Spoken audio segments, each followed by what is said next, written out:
All At right. least get it and probably get like a hatch or something built, like to cover the ground it's in, with like a doorway so we can get down to it out in the open.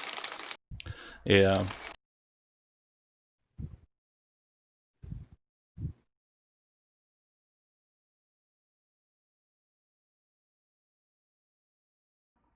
Okay, and you ordered the all that stuff on the same day that Martin flew, or was it another day? I can't remember honestly. Neither can I. Okay.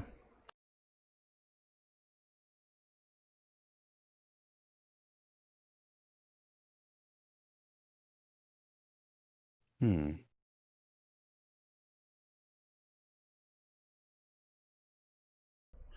All right, I'll put those down on the 18th. So on the 20th, all that stuff should be there in Flagstone.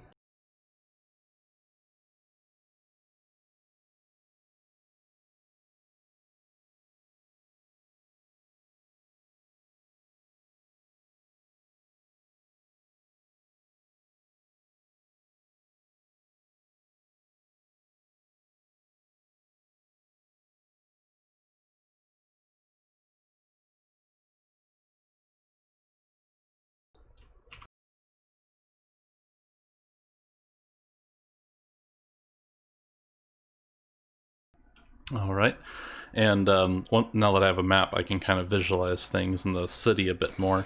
So Martin is probably spending most of his time in the Commerce District because that's where a lot of the nobles that he likes to talk to are. And that's a good place to stay usually, but the Traveler Quarter is tends to be where people stay if they're coming in and out of the town. It has less expensive housing than in the Commerce District. I think you got a little bit of background crunching coming in there, Nash.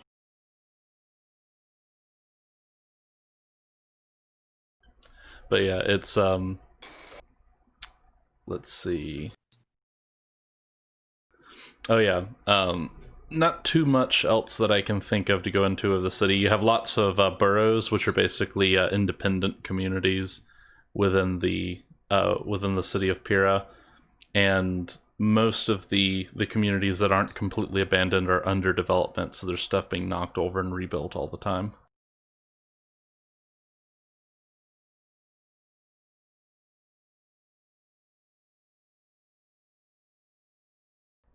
I think the communities on this map that are the worst off would be the well, most of the outlying ones for one, like the docks, the Anglersboro, Fenry community, the University District, and Squall Town. I think are probably the worst off out of everything on the map, and the Foundry Quarter is the one that has the most construction right now. But each borough and community has its own mercenary force that is employed there, and there's usually a pretty active. Any given night, you can sit on top of a rooftop and you can hear gunshots off in the distance. On a particularly bad night, you can maybe hear some explosions, but that's kind of how stuff works out here.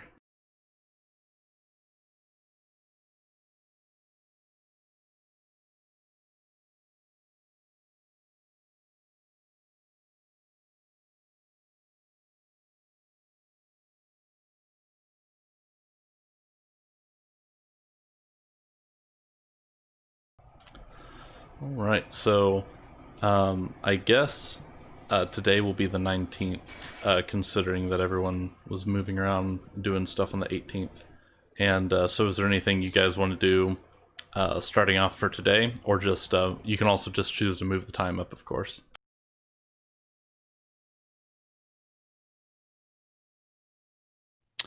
Simo is going to start moving around some of the more popular bars with the different mercenaries. Uh, kind of focus on the more on the independent guys that aren't hooked up with a bigger group, and try to buddy up with. Yeah, okay. And so far, are you just focusing on getting a lay of the land, or are you trying to entrench yourself in one of the ones that looks promising?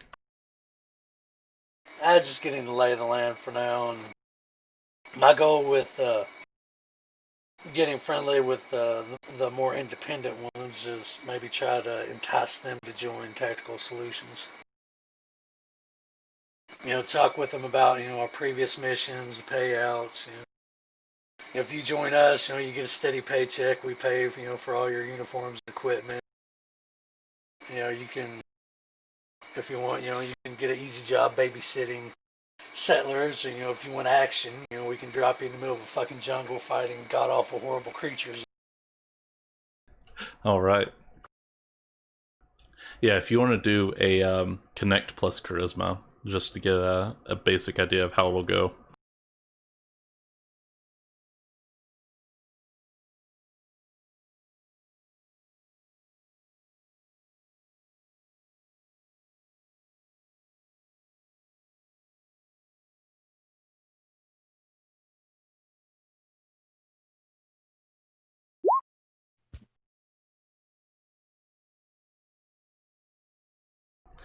Yeah, not too much luck for the first go round, but yeah, you stay a couple nights. Oh, so far one night in. Most of the time you'd spend in the traveler quarter.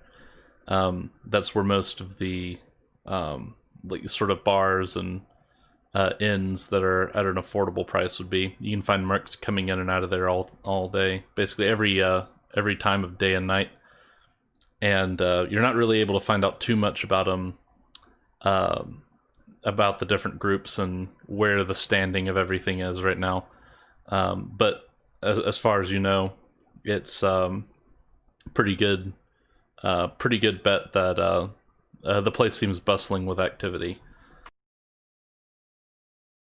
So at least know there's a lot of stuff going on here.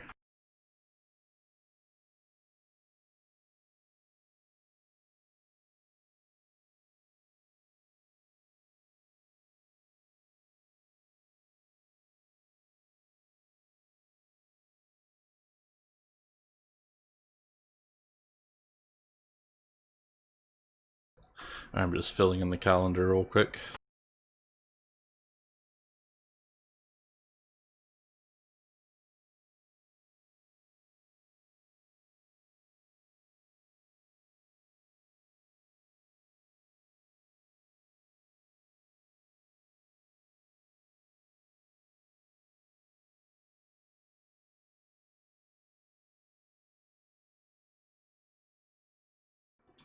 All right, and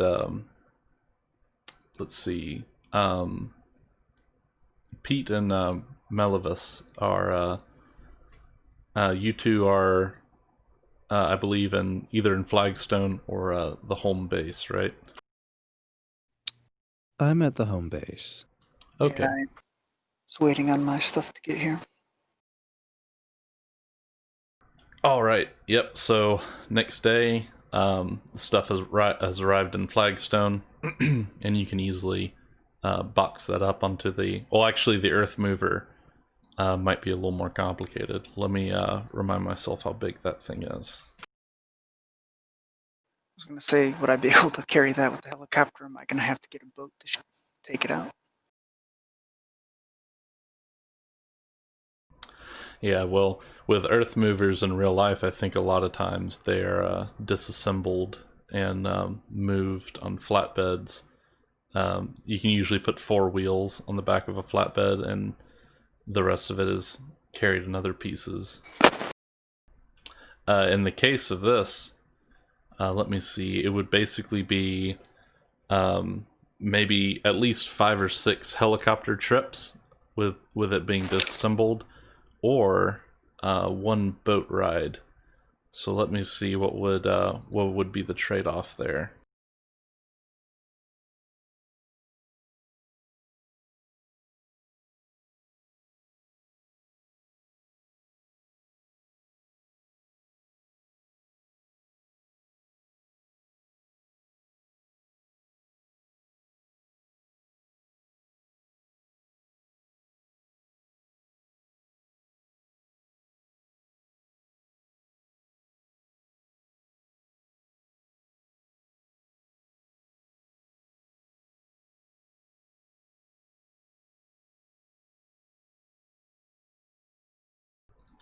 Yeah, it would probably still be quicker by helicopter. If you disassembled it, you could probably get all of the pieces to the area in 6 trips, and that would be like 18 hours. And so the whereas a boat ride I think takes about 2 days to get out there.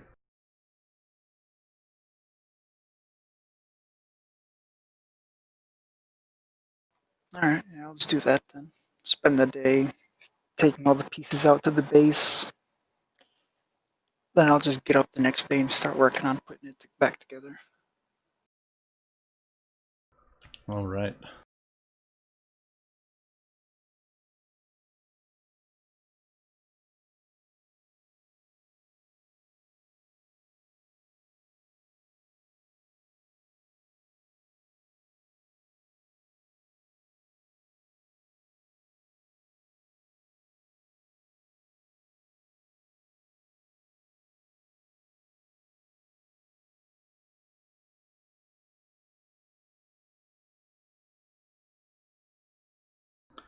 All right, all these fields are done, so I'm going to swap them over to red.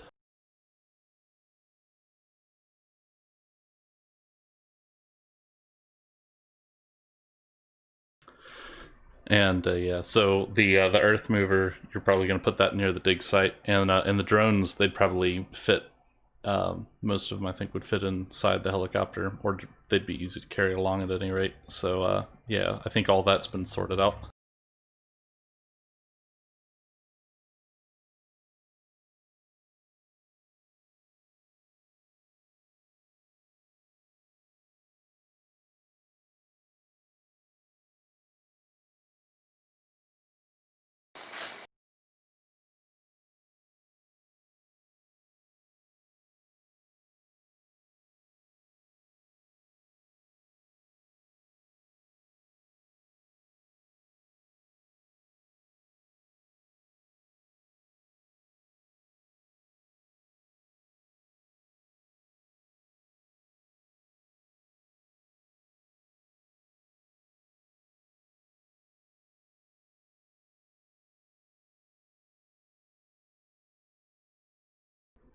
All right, so that puts us at the 21st. And I guess I'll move us back to the main map, unless I can think of anything else to do here.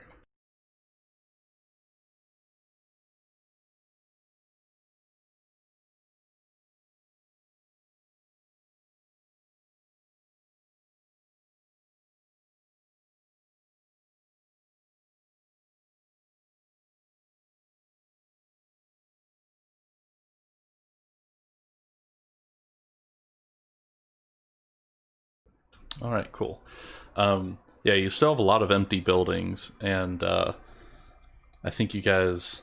Actually, I probably have it written down in the ledger somewhere, but I recall you bought a couple of workshops recently. Yeah, programming workshop, and if I remember correctly, I think Melivis bought some workshop out of his own money as well. And I bought a weapons shop out of my.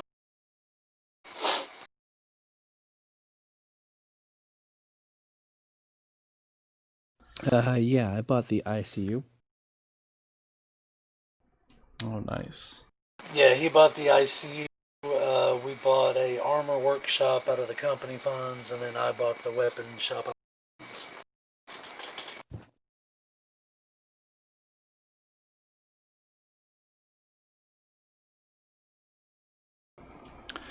All right. Let's see. So right now we have the common house, the freezer, and the generator labeled, and I guess we can go ahead and put down everything else.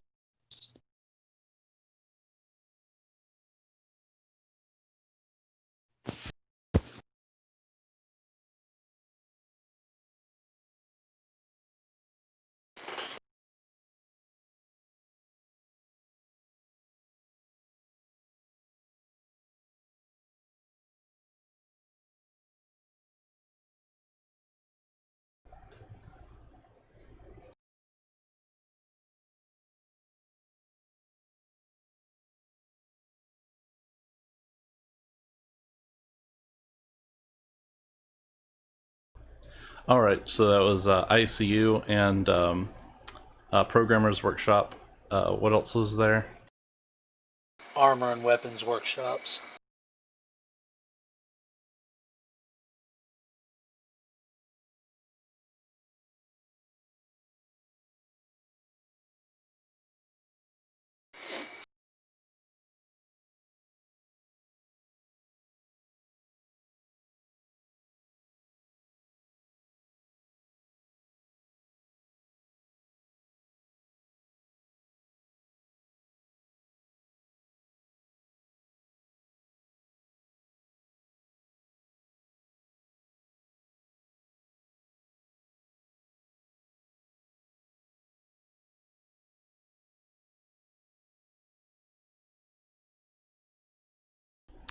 All right, you guys have any preferences on which buildings you want to use for these?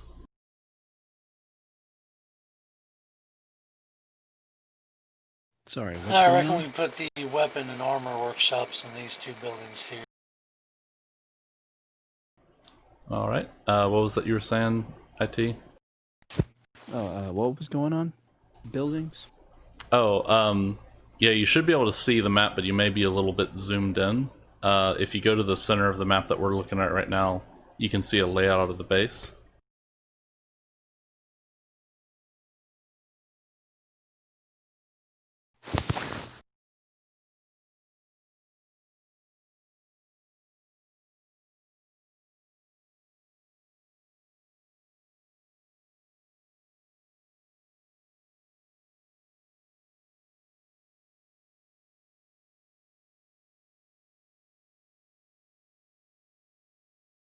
Yeah. All right.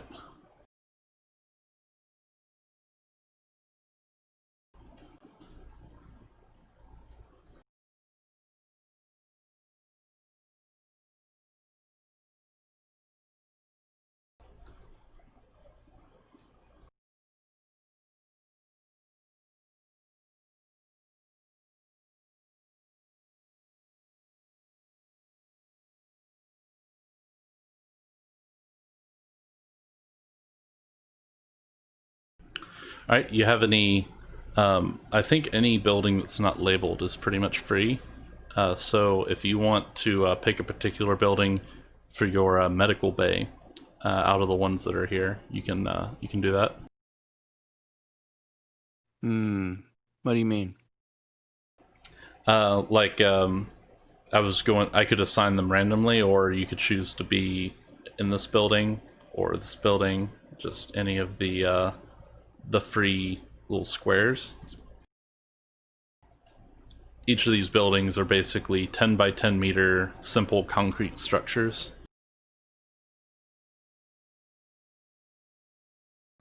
Yeah, so far we have just the common house and walk-in freezer, and then I just put those two workshops in. So, how would I draw a line to where I want to? Oh, you can use the ruler, is what I usually use, or I think if you have the select and move, which is like the top of the toolbar, I think you can hold left click and ping.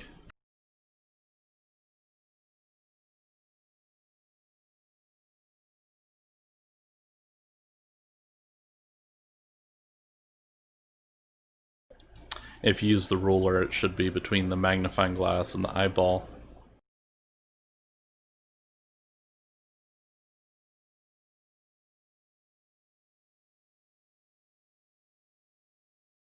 Probably the building to the left, where the common house and the freezer are. Okay, yeah. Yeah, it's a nice little tucked in corner there.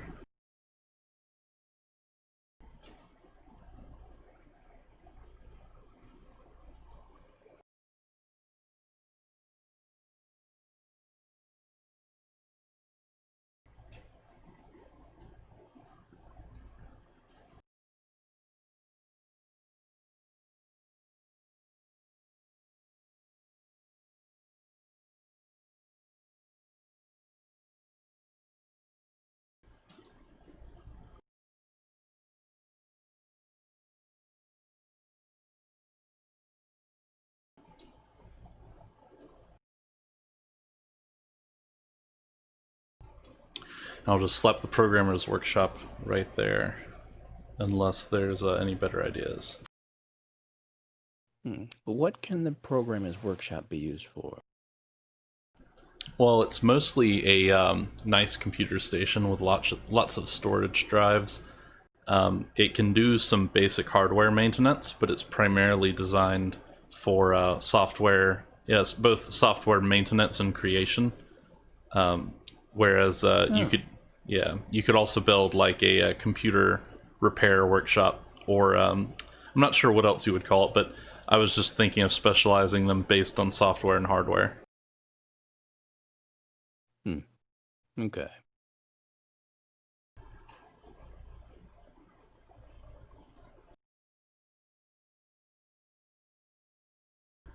Okay, so, and I mean, the dig site, I guess, can continue to be labeled that because it's still technically being used as a dig site. And eventually, you guys were, from what I understand, were one to build a bunker in that area eventually. Honestly, I want to go full Resident Evil style and have just a big complex underground. Yeah, that would be pretty cool too. For now, I just kind of want to have like the bunker / hangar set up around the mech. So that way it's at least a little secure and not just hanging out of the ground half buried.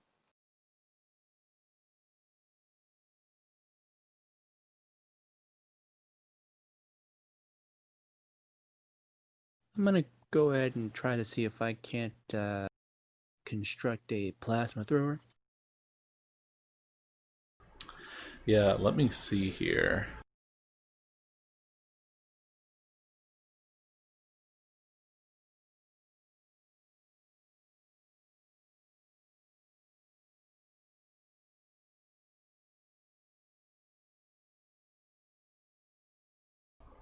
I'm just opening up my crafting handout. The crafting rules in the main rulebook are scattered all over the place, and so I made a handout to consolidate a lot of them. All right, so yeah, if you, I believe the weapons workshop could pretty easily handle a plasma thrower, so you'd have all the tools available to you. That would so what that basically allows is you get a pretty large bonus to make a normal out-of-the-book plasma thrower, and you don't really get a bonus for making mastercrafted stuff, but you are eligible for mastercrafted stuff, which is not normally the case when you do crafting. And then, of course, you get a massive bonus to make anything that's sort of jury-rigged and doesn't work as well. Currently, I believe doing a making one out of the book, you could make it right here and right now, but it would be about twice price. The let me double check what the workshops do, just so I make sure I'm not missing anything up there. The primary benefit right now would be you don't have to order the gun or anything like that, or wait for it to arrive or be shipped in. And normally you would also circumvent legality, but every weapon is pretty much legal in this world.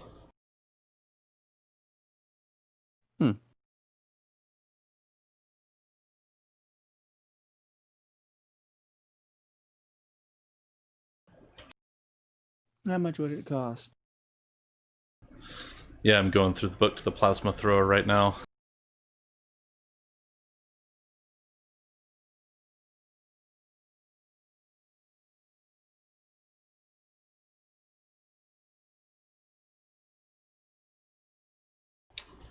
Yep, so it would cost 800 credits worth of materials. That's what I should be.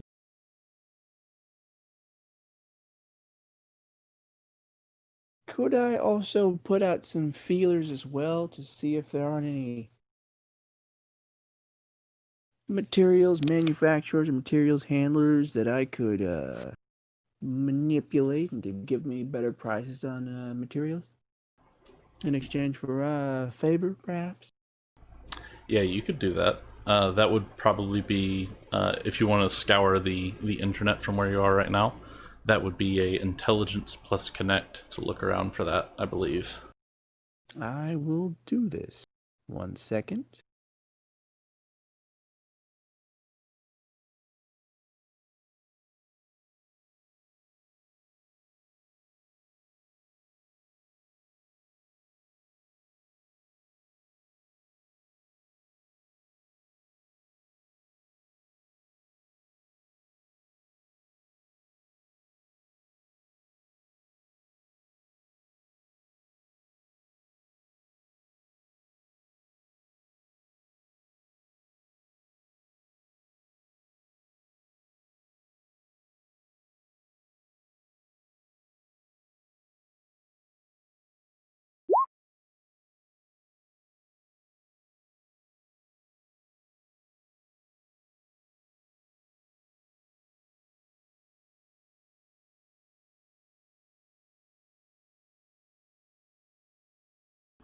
Alright, let me see.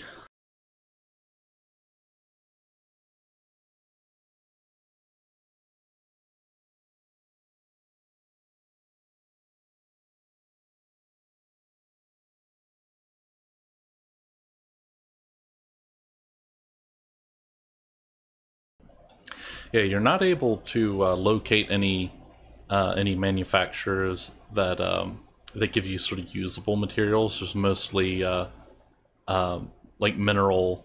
There are some mines and quarries you can get a hold of pretty easily, but they mostly send the ore off-world to be processed somewhere else. However, you do know that there is a salvage business related to the space haven in orbit. It's like a cluster of several dozen space stations and roughly 50,000 or so people that live up there.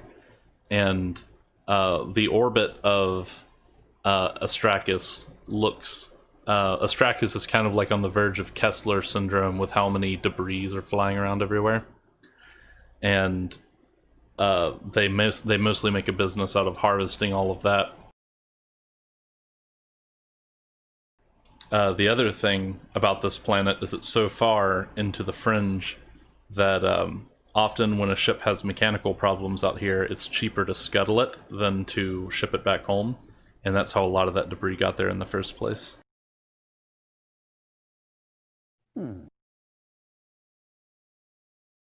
Now, would there be any way to work something out with these people?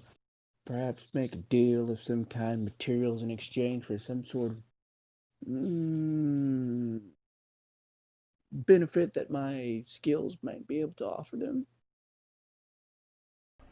Yeah, actually, the thing you rolled was in this case was a partial success. So even though you weren't able to contact anybody who has a good deal for you right now, you do know that the space haven exists. It's the best bet for getting high quality goods on this planet, and you know that they'll take credits like anyone else will pretty much, but they are especially interested in anything that basically the strongest and I guess you could say the strongest and highest quantity of liquor that you can get a hold of. Liquor, you say? Yep, they it's pretty well known this planet has a single moon, and it was originally used for smuggling back in the days when this planet wasn't quite as much of a backwater. Nowadays, yeah, rather than people hiding out there to escape the authorities, people go there to basically drink themselves stupid for several months at a time until they run out of drink, and then they go back to salvaging. Well, would I happen to have access to anything I might be able to use as a distillery, perhaps? Yeah, it might be possible to throw something together, or even or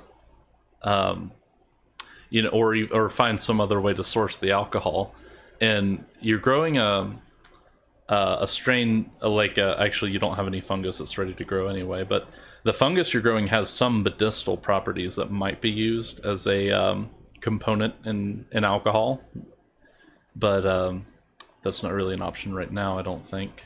Let me see.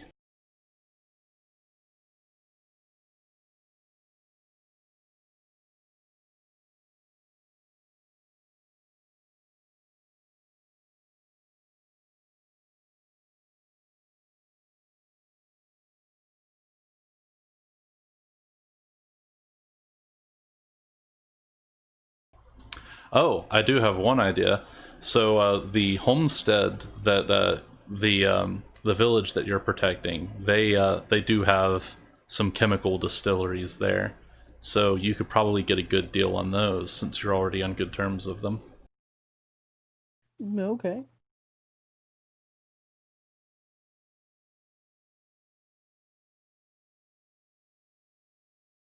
Yeah, I think I'll do that. All right.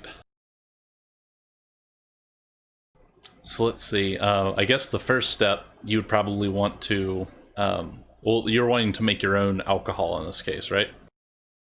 Yes. Okay. Yeah, you could probably do an intelligence plus no, and this would be you spending the day figuring out how exactly you're gonna throw all this together.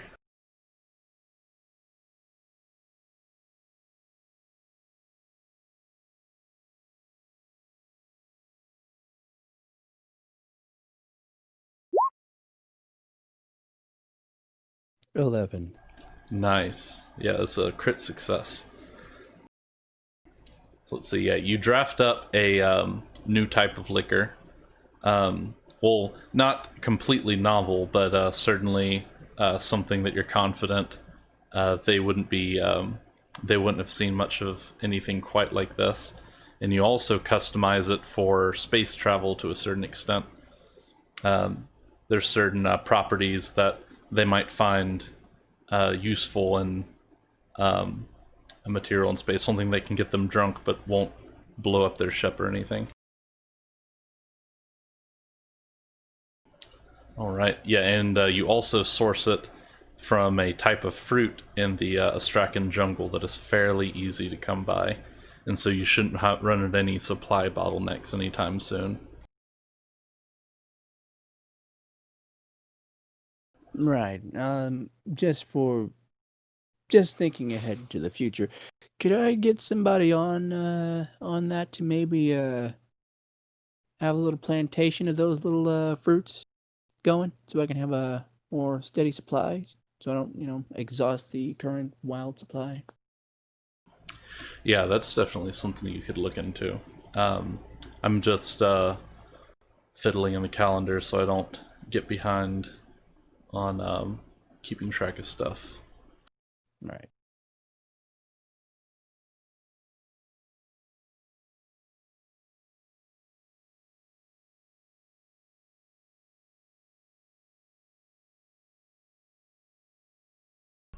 All right, so that research was all done on the 21st, and I don't think you've seen the Atori village yet, so I'll go ahead and move us over to there. And you may have to scroll up a little on the map.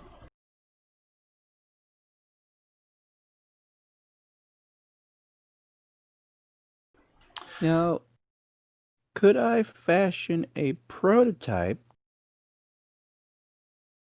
of this liquid before reaching the village, so I can perhaps demonstrate to them the lucrative deal this might pose for both of us? Yeah, you could. You have a small kitchen in the common room, and you can basically you can do a little, basically create a model chemistry set out of with the materials on hand, and easily distill a tiny bit. Let me see what kind of roll that might be.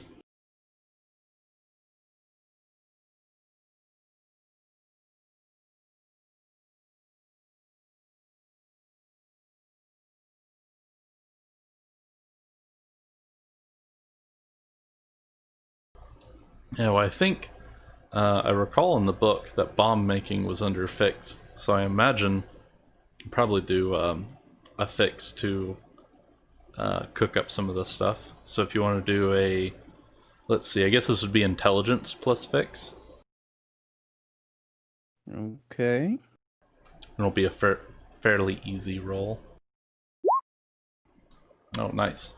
Yeah, you draft up a really nice bottle. Actually, maybe a few gallons of this stuff out of some nice ripe fruit that you find walking around in the jungle for a few minutes.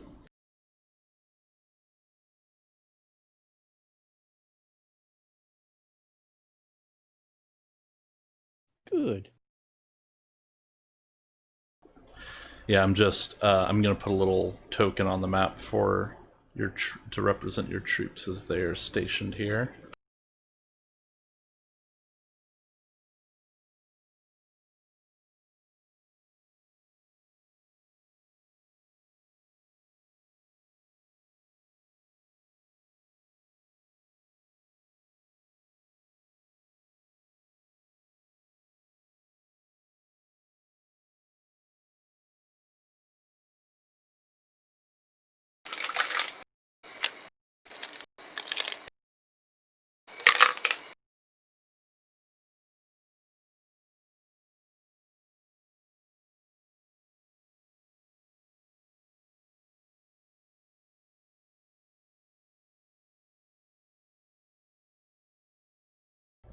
All right.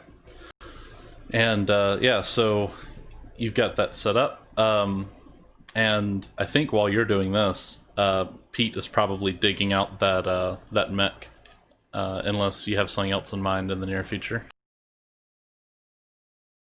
Nope. That's all I plan on doing. All right, nice. And Simo, if you can keep looking into the Merc Underground for the next few days, if that's what you want to focus on. Yep. All right, cool. All right, so in that case, let me see, Malavis. If you can probably get. Actually, I don't think any of your. I don't think you have any pilots on the payroll, but let me check real quick. Only me, as far as I know. Yeah. Well, the hacker guy can program the Earth Mover to take out the mech, can he? Yeah, that's true. He's actually a +2 as well, so he'd be pretty good at it. So if part of the reason I got the Earth Mover was so that he could just program the drones to work with the Earth Mover. So if he can have the Earth Mover excavating around it, then I could fly him out there. Yep.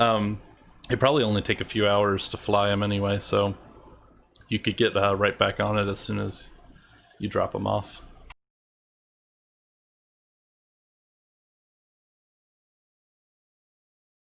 All right.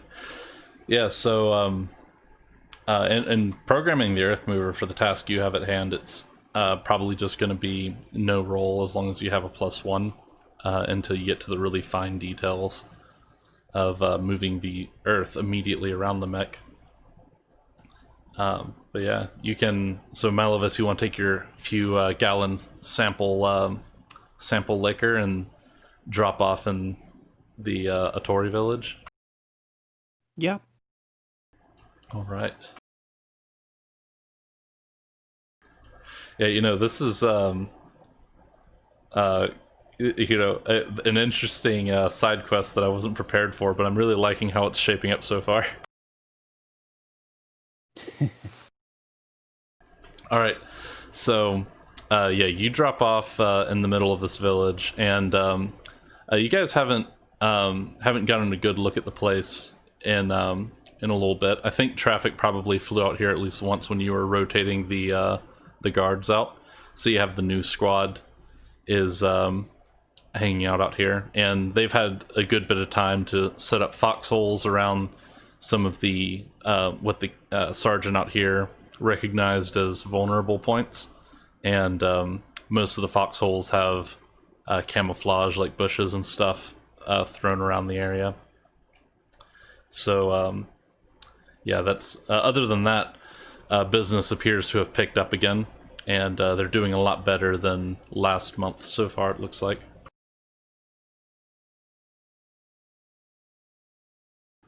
So yeah, Malavis, you can I guess we should handle it one point at a time. So from what I understand, you're bringing this sample liquor, which it hasn't had a ton of time to like fully process yet.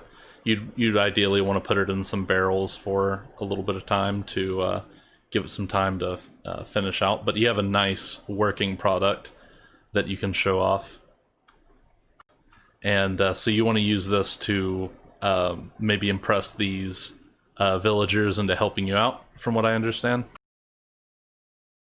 Yeah, pretty much. All right. How long do you want to be out here? Should I just stay out here, or do I have time to go back? Because if you don't want to stay out here that long, then I'll just hang out here until it's time to go back. Say again? How long do you ideally want to be out at the homesteader area? Not very long, just long enough for me to convince the locals that they might want to jump in on this little enterprise of mine. All right, then I'll just hang out here till he's done, so I don't waste time going back and forth. Right.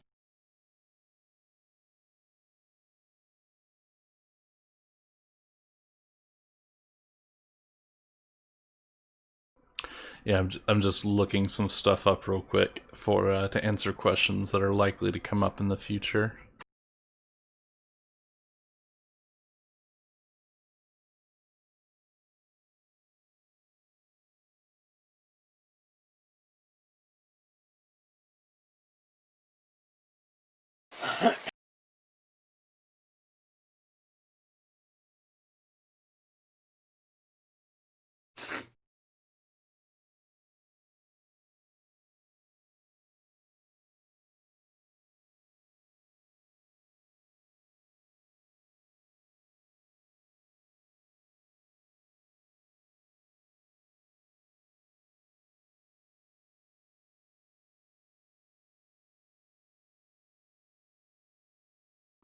Okay, cool.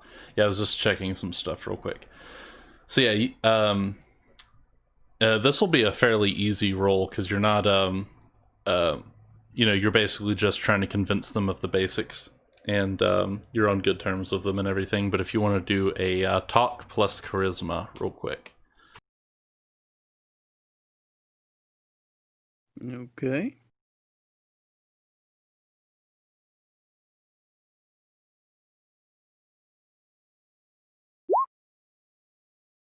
Oh.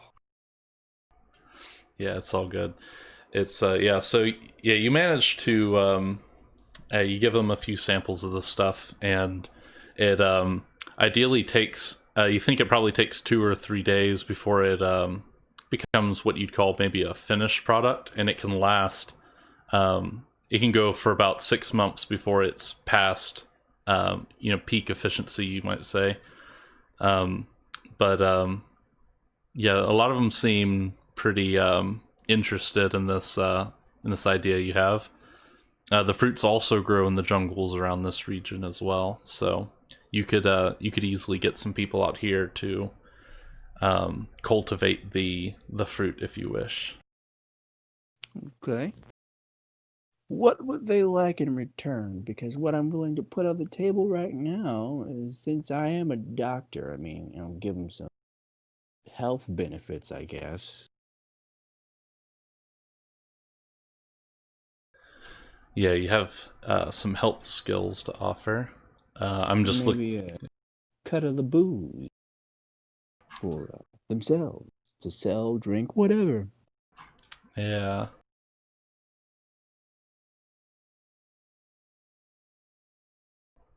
All right, let me see.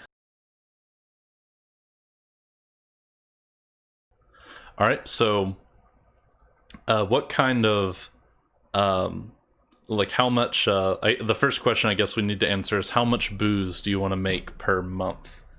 I'm right now I'm trying to calculate person to gallons of booze. So I guess we should consider how much do you want to be sending up into orbit?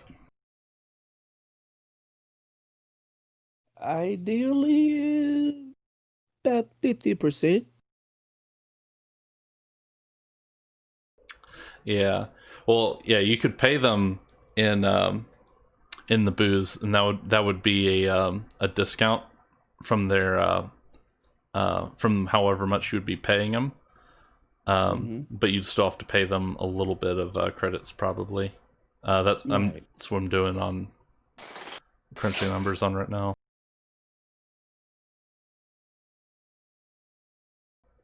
Yeah. So what about the mercenaries? Could I offer to pay them in booze? they would probably accept some level of payment in booze as well. Yeah, because I was thinking I'd sell 50% up there for materials, and then the other 50% I could think about selling on Planet for credits. Yeah. Yes. Let me see.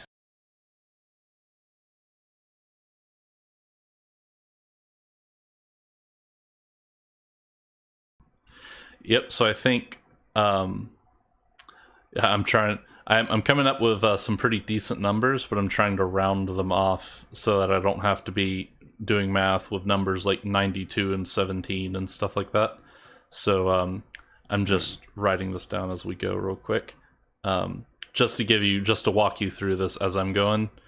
I think about 100 gallons per month per worker, paid at 8 credits per day. Is the number I'm coming up with right now. That would basically be 240 credits equals 90 gallons of booze per month. And of course, it's before you pay them, because you might be able to cut that down to like 120 credits plus a few barrels of of booze, but and that's just for one worker. So I'm just writing this down as I go so I don't get confused later. Okay.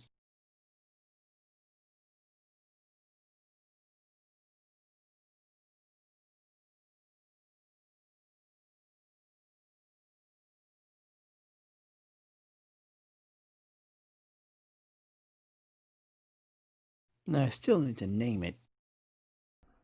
Yeah, I was about to ask that earlier, but you get some time to name it.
Okay.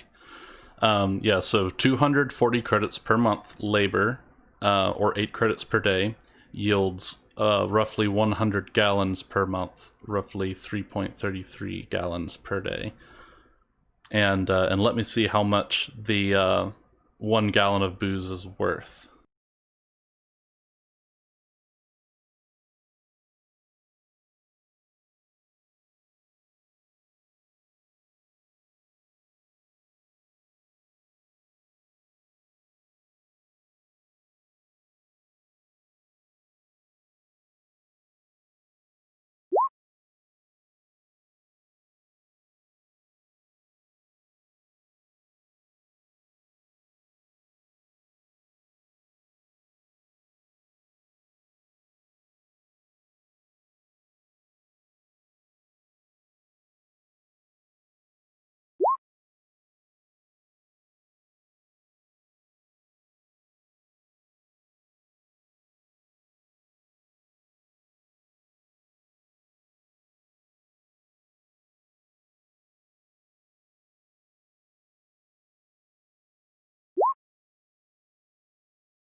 I'm back.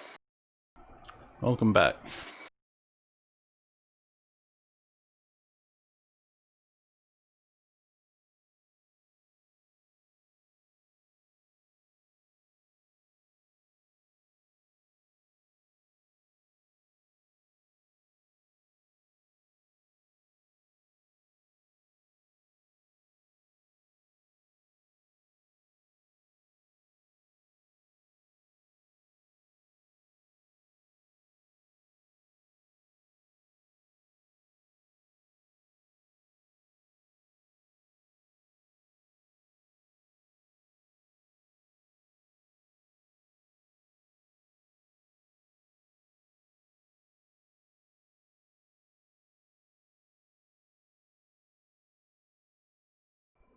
Okay.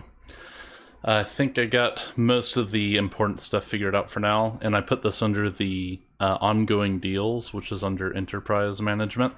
So your expected yield per worker is about 760 credits per month, and your workforce cap is about 50 workers.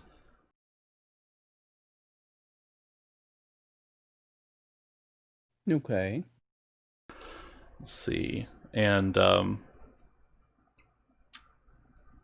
yeah,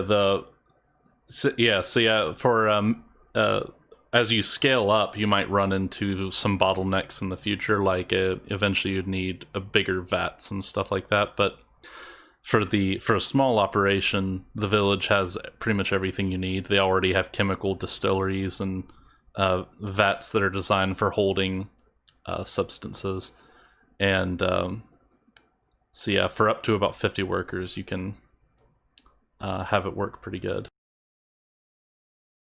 Okay. And I guess for the workers I do have, which will probably be, I'll just start with being one, maybe two. Uh, I guess, since they are my employees, I'll give them the health benefits, mm, the holiday time off, or whatever counts for holidays for them. I don't know. But if they get injured or hurt, they could come to me. I'll patch them up. Nice. All right.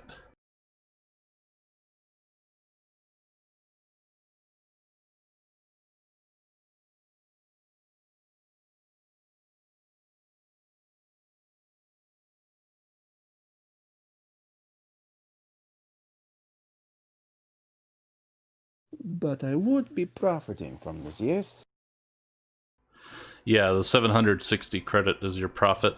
The booze are worth roughly 1,000 credits, but the yield is somewhat variable, so you might have some bad months in addition to some good months.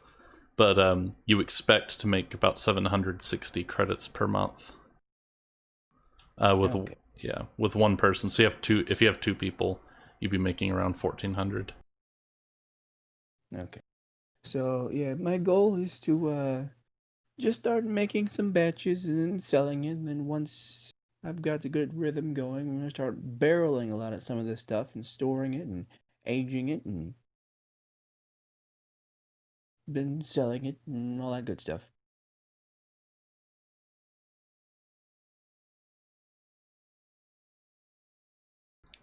All right.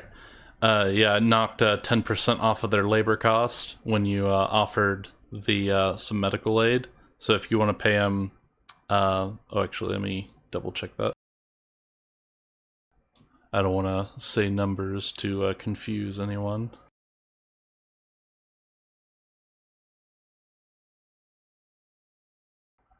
Yep, 432 credits. You can pay them that right now, and they'll work up for the next month, and you can get this booze pipeline started. Yeah, I'll go ahead and do that.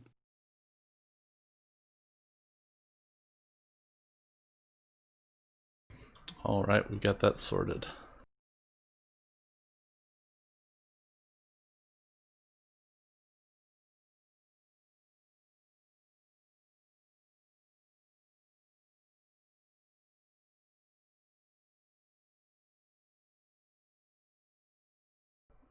All right, I think I'll put a little marker on the map just for their sort of operational area to mix all of these all of these chemicals and harvesting fruits.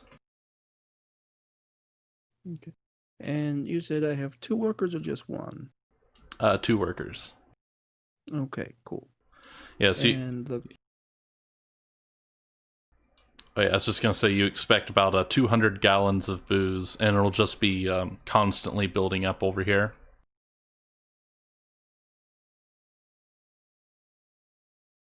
okay. So then, yeah, once I've got that set up and once I have some actual product and it's bottled and labeled and all that good stuff, then I'll contact the station and then yeah, I'll contact the station and then just ship them up a couple bottles and then I'll contact some local liquor stores or people who peddle that kind. And then I'll send a few bottles that way and then I'll see what offers come. Yep, and I actually forgot for a split second that since you're doing a straight trade, and also you have Martin and Aloysia working for you, they could probably these booze would probably be worth way more than their credit value in orbit, and they could probably talk it up even higher than that. So there's no telling. You may get, let's see, you'd be dealing with 2,000 credits worth of components from the get-go, and they could probably get that up to 4,000 credits worth of components for you. Yes, that sounds very good. I think I might end up starting well, a empire of booze at this rate. Yeah, I mean that's at the end of this month, you'd have basically enough components to throw together 3 or 4 plasma projectors. Well, I only need 1, but I plan on building. Interesting. Okay, so we got that going, and let me move the calendar up. And it's 425 for both of them? Yeah, as far as that's wages? yeah. I'll write that down. I may have forgotten to write down how many were hired, but yeah, it's or 432 to pay for both of the guys that are working for you. Okay. Well, should I just pay them out of my own pocket? Yeah, you can do that. That's Yeah, I'll just go ahead and do that. yeah. Okay. Yeah, if you pay them out of your own pocket, usually you move it off of your character sheet. Otherwise, I add it to the ledger, and then you don't worry about it till the end of the month, pretty much. Okay. Yeah, I'll go ahead and pay him now. All right. Yeah, put that down. Current 2 employees.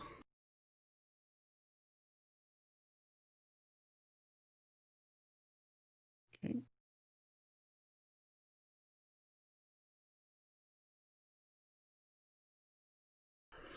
Nice. All right. Let's see. Going back to the calendar. So yeah, Melivis, you probably just set that up for like an hour or so, and then I guess cut a ride back with Pete, unless there's anything else you want to do in the homestead. Do I have any liquor left? Yeah, you brought a few gallons with you. You can distribute it or do whatever else you want with it. Yeah, I'll share it with some of the boys who boost morale. Nice.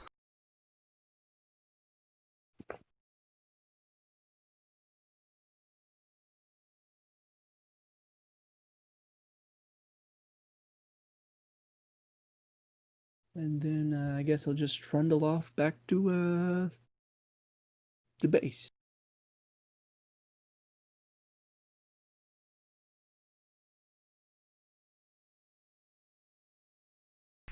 All right, just made a note of that.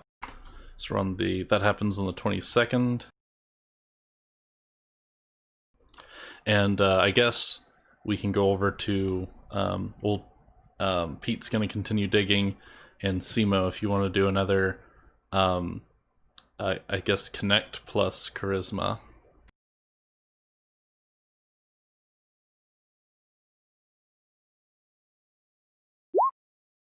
Hey! All right.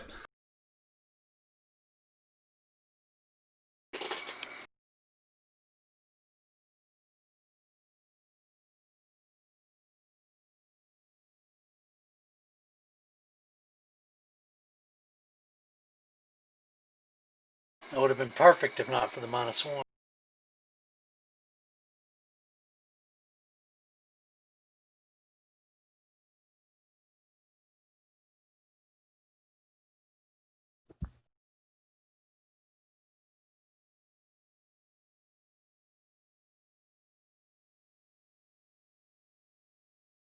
Okay, yeah, got us back to the map. So yeah, yeah, you managed to get a lot deeper into the mercenary culture of the city than you got first time around, and you know a good deal about uh, the current state of things. For one, you know that a lot of the explosions and gunshots you've been hearing over the last 2 or 3 nights actually don't involve mercs and gangs shooting at each other, but mostly with local wildlife and outlying bandits that try to make their way into the town. There's a couple of well-known raiding parties in the hills surrounding the town and overlooking it, and they have an advantageous position for coming in, stealing a bunch of stuff, and leaving. They also have various ways of smuggling goods and people in and out of the city, both on the waterways and on the underground section of the city. And so the mercenaries have to deal with that as well. You also know that as far as gang activity goes, most of the gangs have been um, knocking over the or I guess you could say assets within the commerce district. So there were a couple of bank robberies last month, and a couple of what they say terror attacks, cars getting blown up in public and stuff like that. And it has to do with the Catalian gangs resisting the local Australian companies that have been moving in from the north and buying up territory here.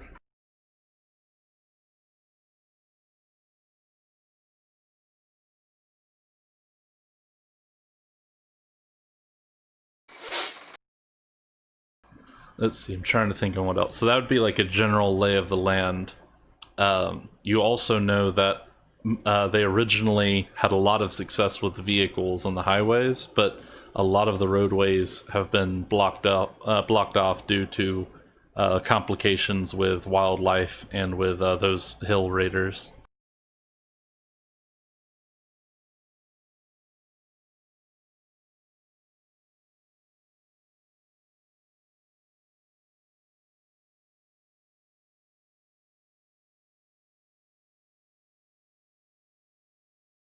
That sounds like a perfect place for Tactical Solutions to set up shop. I just need more recruits.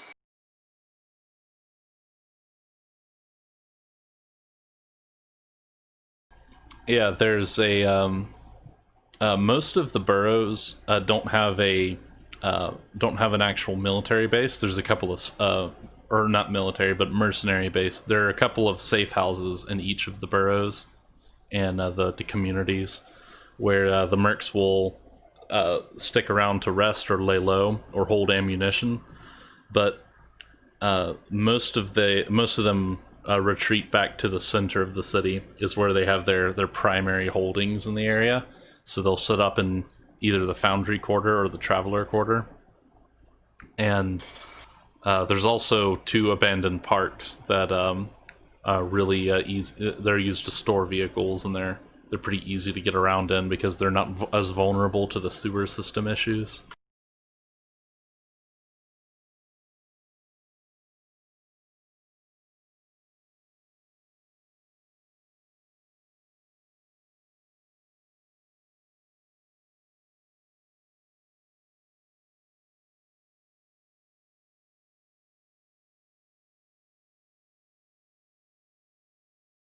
Given the high crime and general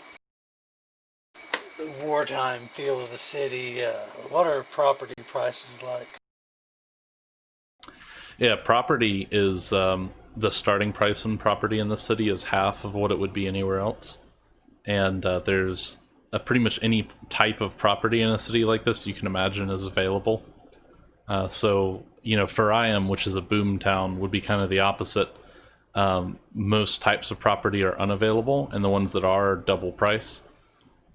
Here, you could buy a factory for 50% of the value, and the only downside would be that it's very likely to get attacked, and it will probably need renovation as soon as you buy it.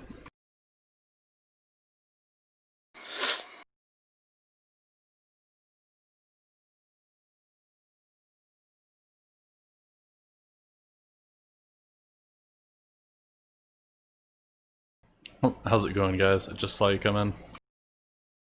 Hello. Howdy.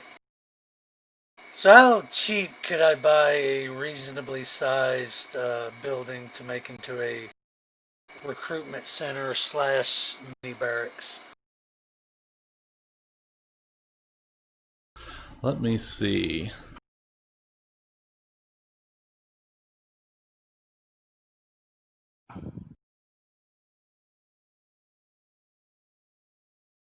So where's this? This is Pyrrha. Ah, nice.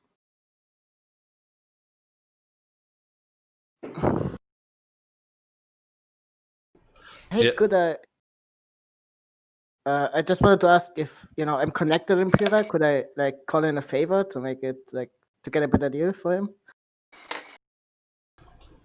Yeah, actually, what your favor would be good for is finding an ideal location as well. I'm just looking up the price to start off with.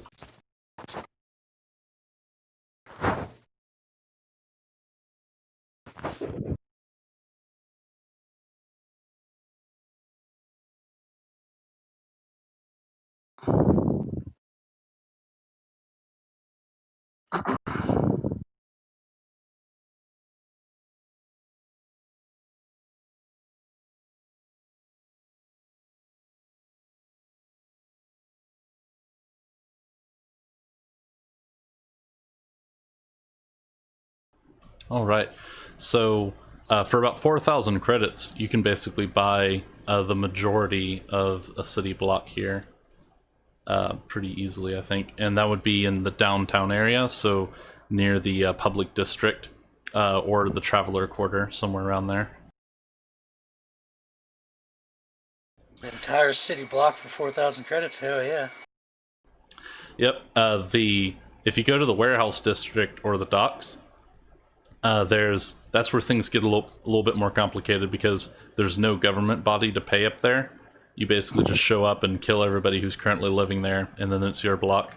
But for the traveler quarter and public district, you can pay some of the official bodies that are still operational in that area, and they'll give you the area for that money.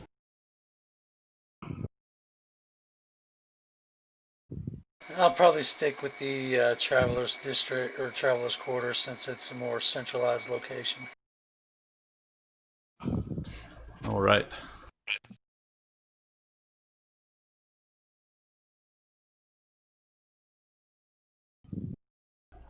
Buy up a block and generally start with the best looking building there as the headquarters. You want to stick this on the main ledger, or do you want to pay for it out of your own pocket? Main ledger, since it's going to be a company headquarters in the city. All right. Just a favor. Can I use a favor on that?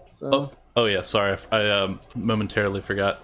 Yeah, you can call in a favor, and that could, so you could give him a favorable position. So I could basically ask Nash what he's looking for in the position, whether it be defensiveness or multiple stories or hard to snipe area, and I could just give him an area that has those attributes if you want. Nice. Well, as a sniper, he would choose a defensible area that's hard to snipe, of course. All right. I do that then.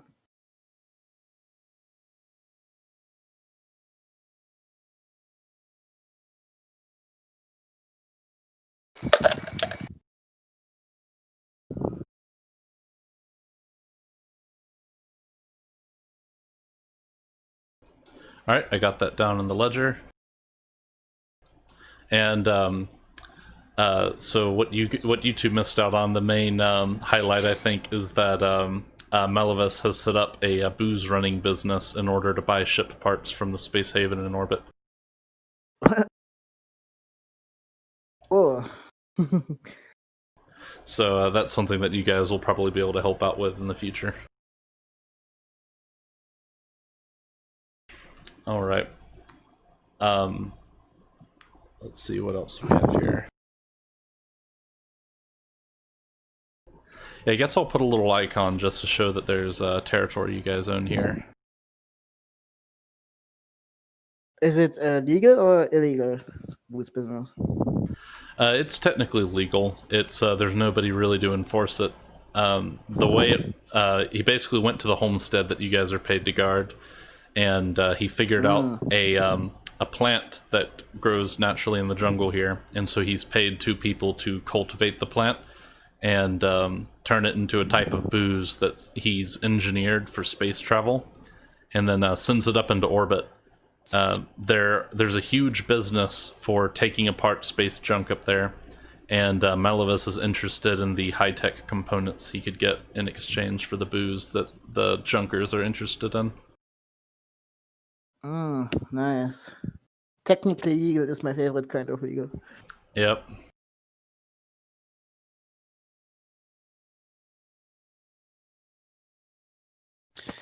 Hey, Doc. Yep.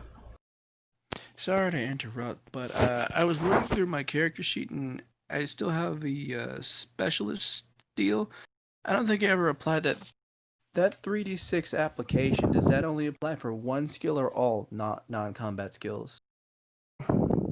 The specialist applies to one skill, so like fix or no or heal, something like that. Okay, well I already have a 3d6 thanks to my healer focus.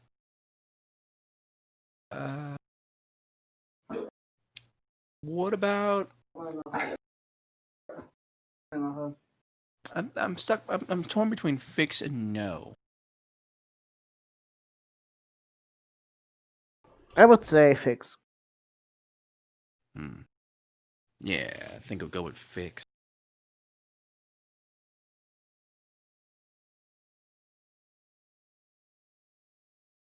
All right, well that's taken care of. Nice.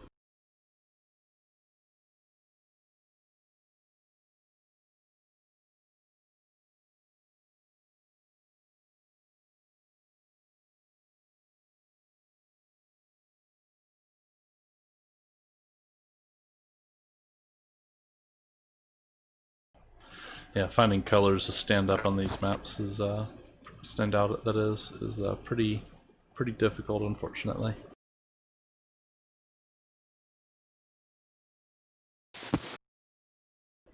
Just go with red for now. Okay.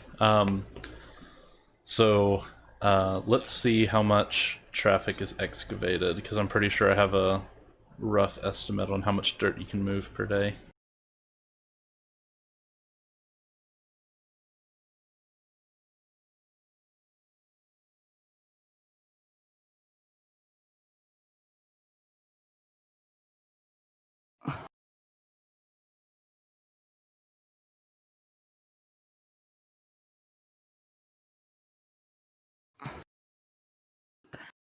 I had an idea that I wanted to discuss with the party. Rommel wants to become a politician, and how about we set up basically a charity foundation? Now, it would not any of us that would make it. I would get one of the people I'm connected with to do it for us, and then Tactical Solutions would just so happen to be one of the main donators of that group. You know what I mean? To get me a super pack. Exactly. Of course, I'm not doing anything. I'm not affiliated with this in any way. Yeah. I'm no one really is with super packs. It's like a random anonymous payments towards one Ec- campaign. Exactly. And we don't have to use it just for your political thing. We could use it for all sorts of things. So that was an idea that I had. Yeah, it's probably Do you worth. guys want to wait, or do you want to do right now, like super fast? Well, I would have to wait a day because I would need to call in a favor, and I already called in a favor today. All right. I think traffic has most, or at least has a good chunk of this dig site widened out. And you also moved a few crates of, or a few crates of supplies like pickaxes and shovels and tarps and stuff like that. You sort of moved to the side as you began digging. But you have quite a bit of this machine uncovered at this point. Is there anything you want to do as you're dusting it off and looking across it? I guess I'll check and see what kind of state it's in overall, and what kind of weapons, like what kind of equipment it's got on it. All right.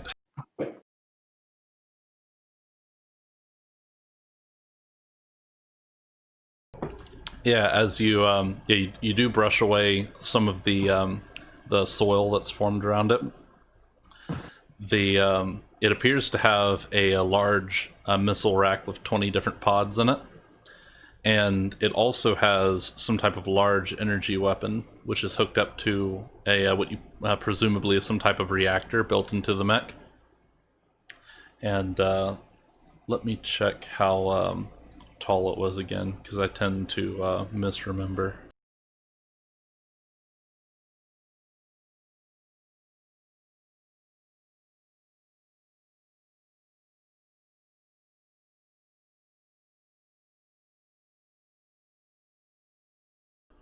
Yeah, it's 20 meters tall, and you've got it about to the waist. You do notice it has some nice, smooth armor to the front, and designed for deflecting hits. But the front armor plate appears to be heavily damaged, and you can see this sort of like a corrosive effect, where the front plate has been mostly melted off through some type of strong acid.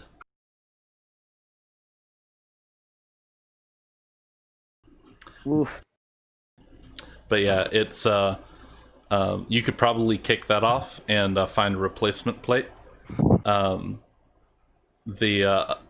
I think that might be most of what you can see from the outside. It's all painted up in similar iconography to what you're familiar with the Australian military, but very different colors and lots of minor flags that you don't really recognize on it anymore.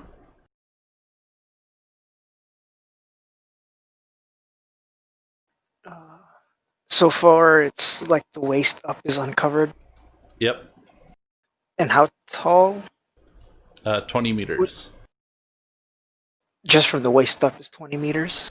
Oh no, the whole thing is appears to be roughly 20 meters. I believe what's uncovered now would be between 7 and 8 meters. But you have the top hatch and everything available. Based on its size, would I know if this is a heavy mech?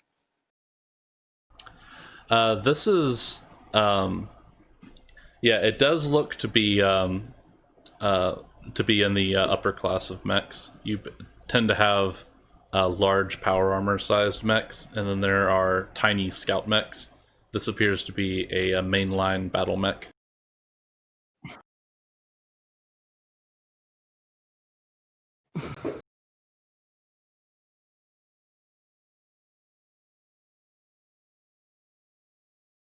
Nice. I guess I'll make note of what I found on it and send it to the others with like I guess sort of like an update on how it's going.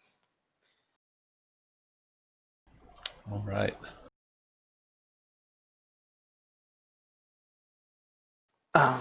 With it being in the ground, is it below ground level or is it sticking up at all, like above ground? No, if it looks like it was probably the head of it, which is the highest point, is about a meter or two below the topsoil, so it's completely underground.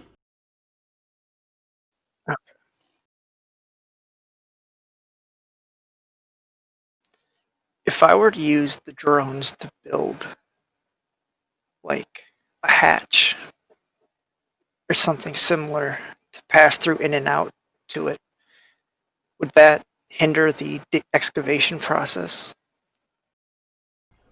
I don't think so. The earth mover is doing the majority of the work for clearing dirt, so it wouldn't slow it down too much if you had a little hatch built on top.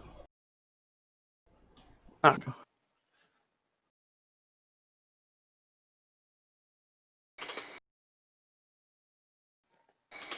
Yeah, I just want to have this sort of covered up from anyone that might go down the river or fly over.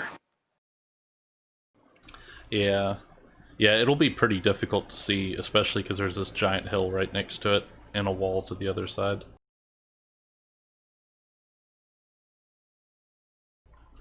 All right.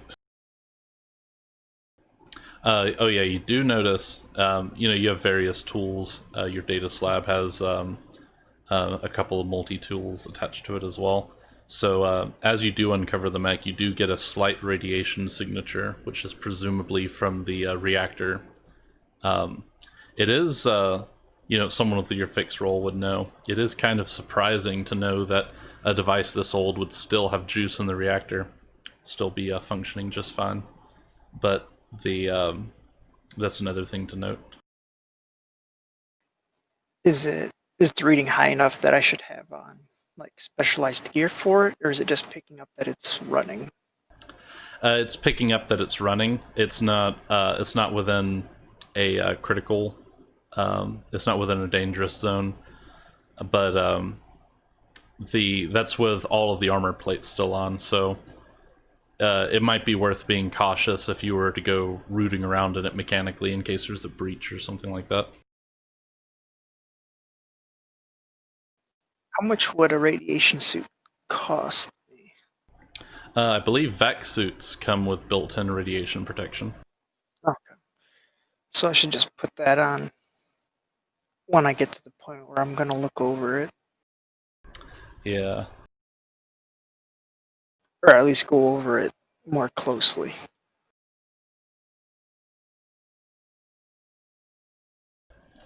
Oh, and you do notice, and this is probably the most operative thing with the most important thing with mechs. You do see there are these small. They almost look like crystal emplacements on the shoulders and head of the mech. Those are the quantum tap relays. That's the primary bonus that having a mech in a battle gives, and those appear to be in as good a condition as you could expect. Those are the specifically that's the technology that made most other vehicles of that era obsolete. So that's another thing to note. I can go into those in more detail as the mech becomes functioning and you start flipping systems on. But that's basically the best weapon you got on there that's in good condition.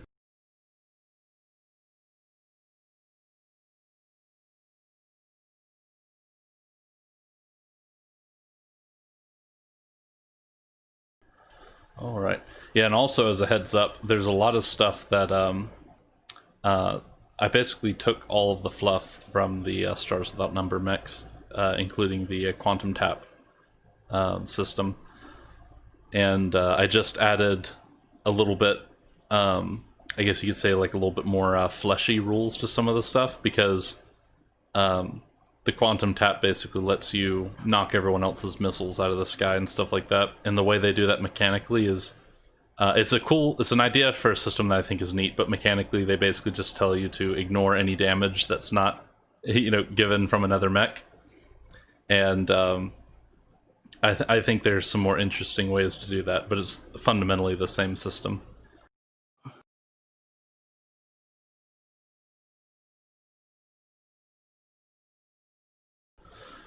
Okay.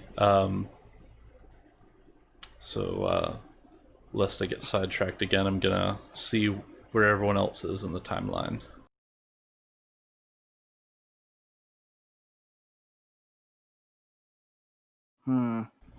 Oh, Did I? Sorry, go on.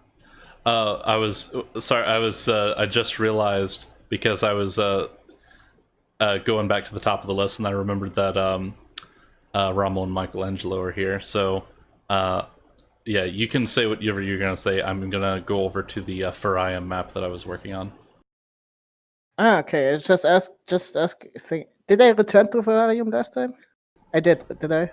Yeah, I had on the calendar that Okay. you arrived in Farium at the end of last session. Okay. Okay. Good. So I guess I keep looking for. The Galbriche. No, let's look for the woman. Maybe I have more success with that. Okay. Fucking Caressa. Do I have to roll? Yeah, I'm just pulling up the handouts that go with that mission real quick. Yep, you can roll Connect plus Charisma if you want to ask around and hang out in the wealthy part of town.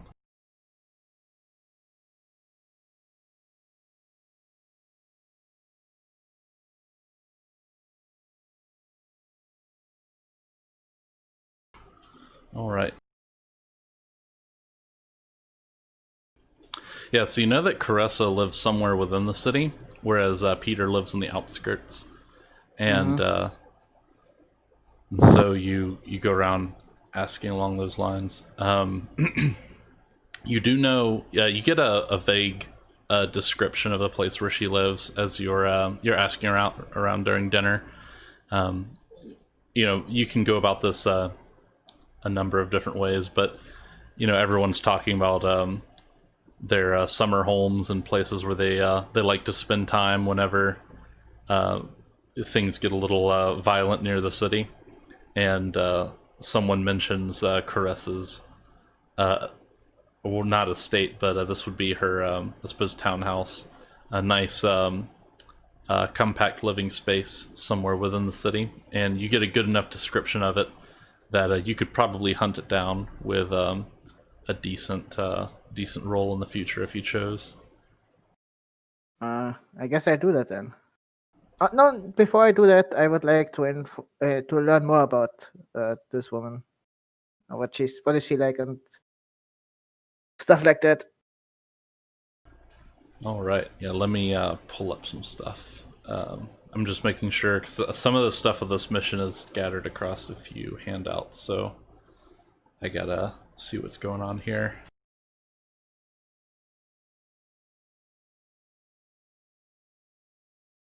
I don't envy GMs. Yeah, it's Roll20 is both a blessing and a curse when it comes to keeping track of this stuff.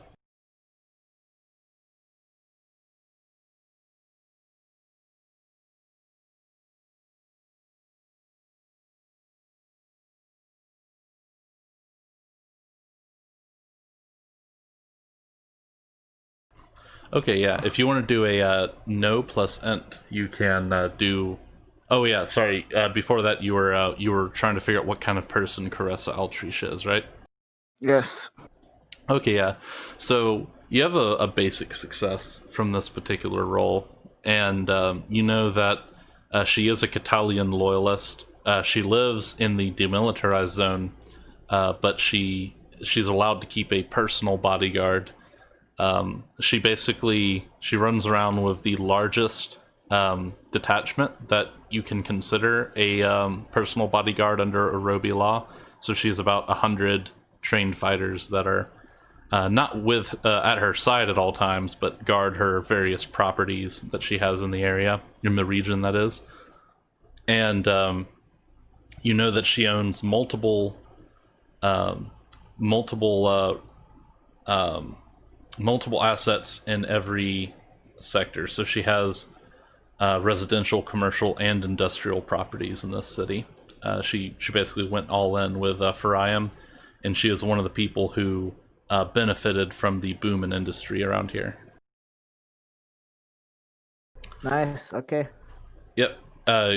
And based on what you've seen from the news article, which you can pull that up under the intelligence section if you want a rebriefer, but Caressa is the yeah, she was the person who was against Regina Tyndall going through MES treatment and taking the drugs that suppress your abilities because they for one, she subscribes to the Catalian belief system, worshipping psychers and everything, and she believes that the medicine would have affected the paintings that Regina Tyndall was creating. This makes her my enemy. Yep. So she didn't find the body first, right? It was Peter Galbraith who found the body, or am I misremembering? Yeah, it was Peter Graubreach was the Galbraith. yeah, he was the one who found the Regina's body, and she was staying at his estate at the time that she died. Mm-hmm. All right, I guess I'll look for her house then. All right, yeah, you can do some Google Maps foo and do a int plus no to scour the city. Interesting. Oh, nice. Nice. You just dragged the little yellow man onto the road, and it just happened to land right in front of her house. All right. Nice. So yeah, you have her address, and for that kind of success, yeah, you have a good idea of the neighborhood as well. There's it's also in the historical district, which is kind of the area between the public ward and commerce district. Everything on that road is part of the historical district, and yeah, there's fewer cameras, lots of statues and old buildings, and she has a very nice 3-story or so house, and takes up about half of a city block in that area, and appears to be fairly heavily guarded. Probably the most heavily guarded building on that street. All right.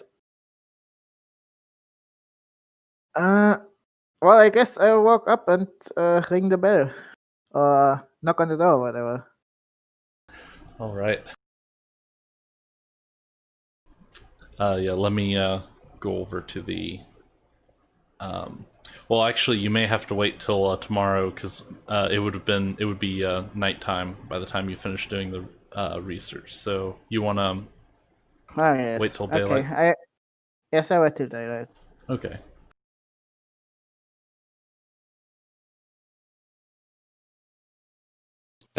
Just a fun fact. Malevolus views psychers with a strong disdain. He views them as subhuman. Nice. I mean, aren't you yourself a psyker? No, I am just a smart boy. Psychers are abominations that must be exterminated. But the Emperor is the greatest psyker to ever live. That's heresy. No, the Emperor is the greatest man to ever lived. He is so smart that even reality bends to his will. That is not psychic power. That is just him being a badass. Look, you don't need any justification. It's just the Emperor. Whatever he does is okay. And whatever Psychos does is not okay. Psychers are Untermensch, and Malevolus wants to exterminate them as a threat to all sentient life. because Psyker.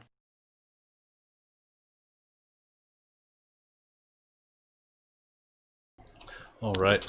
And so I have that on the calendar and just trying to get everyone caught up, make sure everyone's going along day by day. I believe that Aloysia, you're working on your political operation you have set up in Pira, right? Yeah. I'm working on. I think I've commandeered a place because I took off like 30,000 from my character sheet, and I'm paying a campaign staff of mostly like what's called skill level 1, like artist, technician, a few lawyers, and that. Yeah, I remember that. Yeah, you already have your land and operation going over there. Do you think that's enough? Yeah, as far as I can imagine. Should I contact anyone during this? Like, should I make contact with some political figures during the time? Yeah, let me move over to that map real quick so that I can think over it. Because there is someone. Who is it? Let me have a look. People of interest. Vitali. Should I talk to Vitali? Because he's a flight captain. He pretty much knows everyone in this kind of Arobi demilitarized zone. Yeah, he's aware of a lot of major threats in the area. He probably wouldn't know much about Pira in particular, but he, for example, if you found like a high-value terrorist or something in Pira, then Vitali probably knows about him. No, it's just like the the campaign that I'm pushing is like a blood and soil esque. We need to, build up our industry and take it back from the as a thingy said. What's your character's name again? I don't know. Malevolous. Malevolous. The Untermensch of both sides, because the Catalian and the Vestroyan are both Untermensch to me, and the Orobi demilitarized zone should be its own independent nation. As most psychers.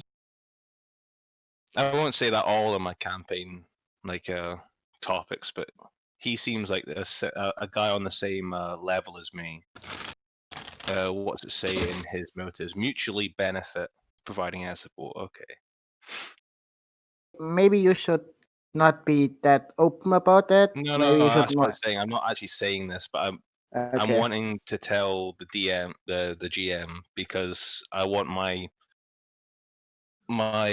political campaign ads to kind of push that, but not be so open about it. Like, kind of, if you misconstrued my words, then it would be exactly that, but it's slightly off tone. The imagery would definitely push that. Yeah. Nice. Yeah, that's an interesting route to go because I'm reading through the factions section that I have under intelligence, and I'm friends with the worms, aren't I? And they've been pushed out of Catalian area. They're no longer a principality, a prince of the area. So I'd say try and get them onto my side of being like I don't know, the underground network of my administration anyway, helping me take care with a lot of the gangs in the area or know about the gangs. They could be Sorry. Tifa. Yeah, they'll be my black, not my black bloc, but my Brown brown shirts. shirts. Yes. yeah, Sorry, continue, Doctor. yeah. There's a lot of stuff going on in this particular region and even in the city. So you have, as far as the major driving forces politically, you have a lot of people that want to side with the Australians because they're bringing in lots of money and industry and really investing in the area. And then you have people who want to side with the Catalians because they were the ones who most recently conquered the city before the war that was broken up by Arobi. You also have people that side with the people who built the city, which was the now defunct Republic of Adlet, and you can see some more about them in the factions handout. But that's a I'd probably go on their side, like the Republic, because I want it to. It's destroyed now. It's no longer in existence. Yes. yeah, it's gone right now. So I can rebuild it in any term I want, but I'd try and push the Australian and the Catalian like peasantry, not the people living in the city with not a lot of power, to help each other to get through this tough time economically. Kind of like Hitler's speech with fixing Germany after World War One. Yeah, yeah. The German for the Germans, Pira for the Pyrians. yeah, and your character, I believe you went with a native Astrakan, and so that would work well for you. Because Adlet was basically the last of the founder nations that fell apart. They were here before the planet was terraformed, when it was more comparable with Mars, and their country finally gave out during the last war between Vestrakis and the Arobi War, basically. Could you give like When a you see basic? Italian and Vestrakan, Vestroyan faction, I can't see any other older factions. Oh, sorry, what was that? Handouts. In any of the handouts, I can't find any of the dead factions, only the 2 alive factions. Yeah, there's mention of the Okay. yeah, I have to. There's a GM note section of the factions, which I have to fill in. That's why it has the work in progress thing. And I was also wanting to put like a 2-sentence TLDR under each of the factions. But yeah, the basic thing is the Vestralians are one of the newest. They're one of the like late settlers, and because there was an installation called the Meg 4 installation that fell apart. It was like the first step towards turning the planet into an ecomonopolis, like a hive world in 40k. Yeah. And that completely fell apart, and billions of people died as a result. And during that period was when the Vestralians landed. But the Catalians were here at a point in time when you still needed a mask in order to walk on the surface because there wasn't enough oxygen.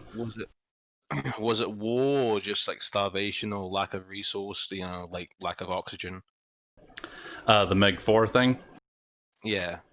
Yeah, well, that's actually really interesting. There's a handout I had called The Fate of Meg 4 because there's a bunch of conspiracy theories about it, and it happened centuries ago, and a lot of people aren't actually sure what happened to it.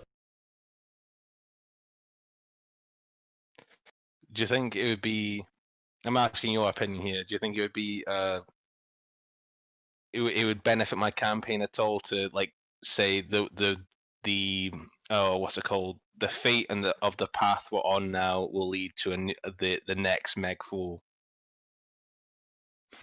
Yeah, that would definitely be a talking point you could go with. Like Alex Jones, 1776 will repeat again if they try and touch our guns. I want to do this. Yes, this would be very fun. Do I know anything about the people I'll be running against? At least, like, what faction, probably. Yeah, well, out here, I believe the... let me look over... I actually don't think I have... I think in 50 days or so I put was when the next elected position out here would be available. And the governor in this area has power over the Commerce District and the Traveler Quarter, primarily. Oh. You have... let me look at my handout here.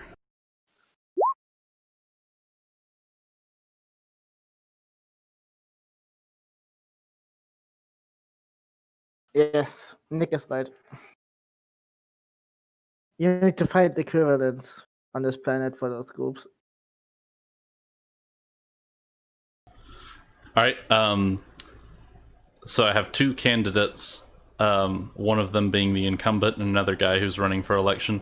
The incumbent wants to rebuild the sewer system. Is the primary thing he's running on, and the new guy who wants to be elected in is from the Sarblat Bureau to the south, and he wants to incorporate both the Sarblat Bureau and the Chargol Bureau to the west into the Traveler and Commerce District to try and reclaim those areas and bring law and order back. Because the public district is in the very center, would it be good for my campaign to say that we want to rebuild the public district and fund companies that would help, subsidize the rebuilding or, fixture of a lot of the buildings? Basically, what's it called? Oh, what's that show? Fix It Up. Something like that. I can't remember. It's like fixing up the houses in 2 or 3 days, and like doing that for major factories. A home improvement. House flippers. Home Yeah, improvement? basically funding like one of our enterprises, basically.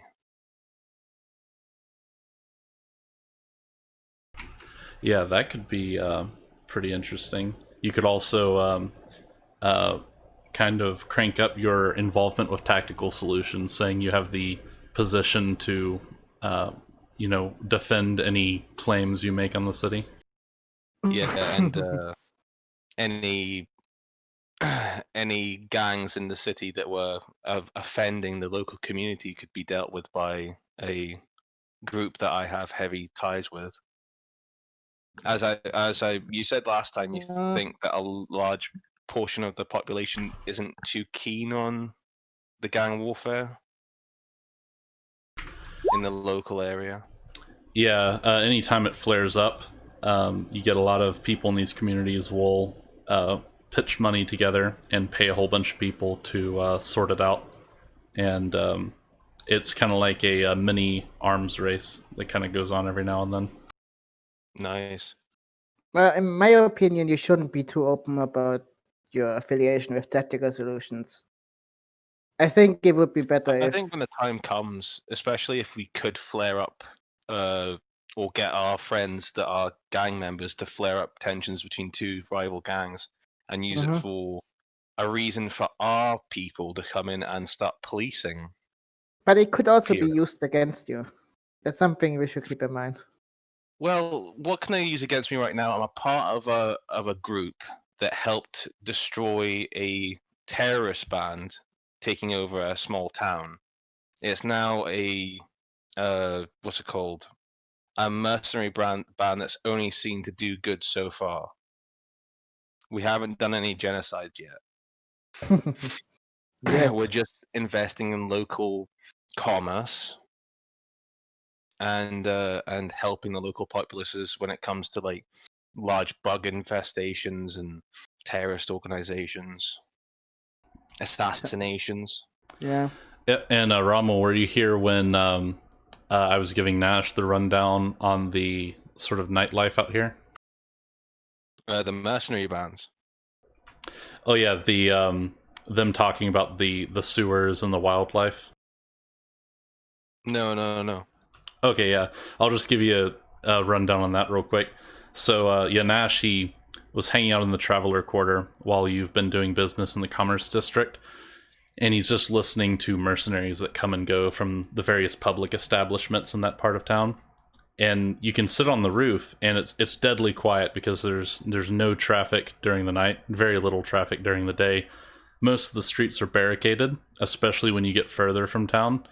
And the first night he was here, it was presumably just gang violence that was that caused the explosions and gunshots he was hearing out in the distance.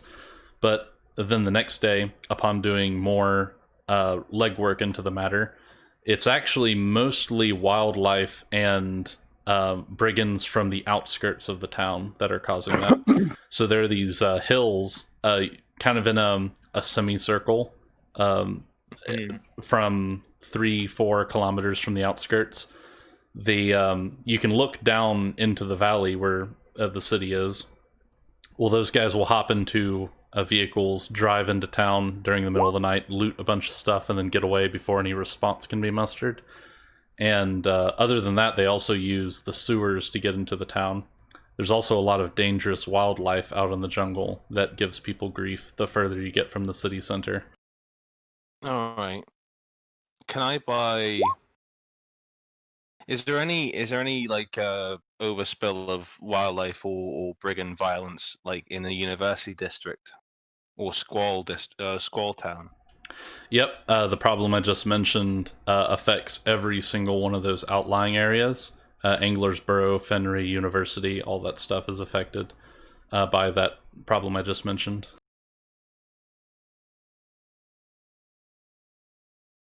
Can I hire some guards on my own money?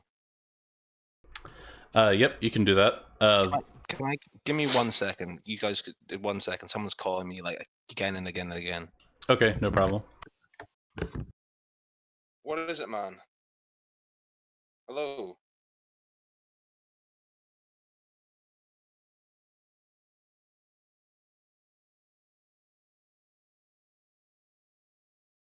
Right then. Hello. Hello.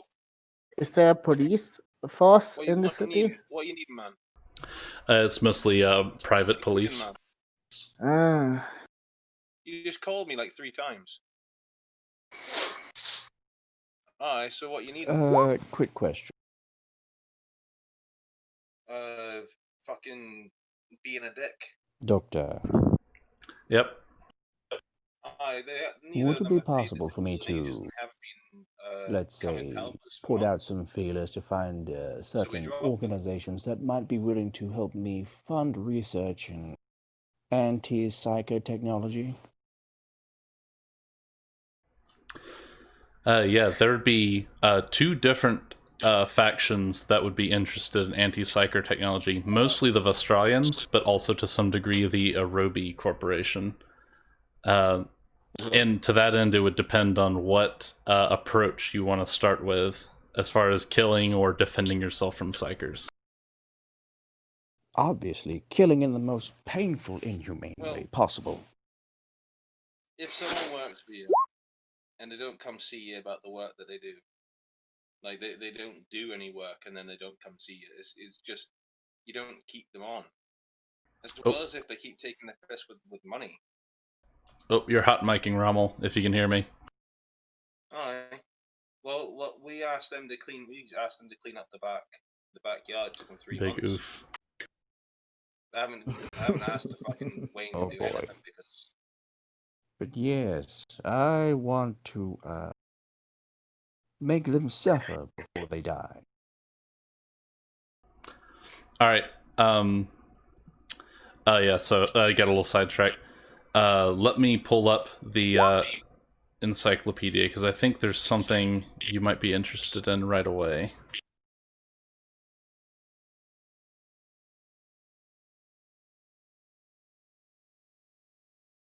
But generally speaking, something along the lines of, if they were to use their powers in the presence of said device, it would be an active detriment to them.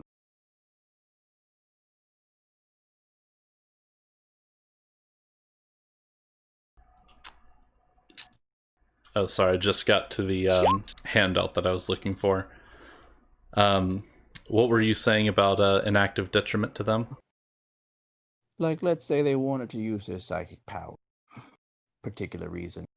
This device I am proposing would, let's say, cause them an immense amount of pain by generating a counter-psychic backlash.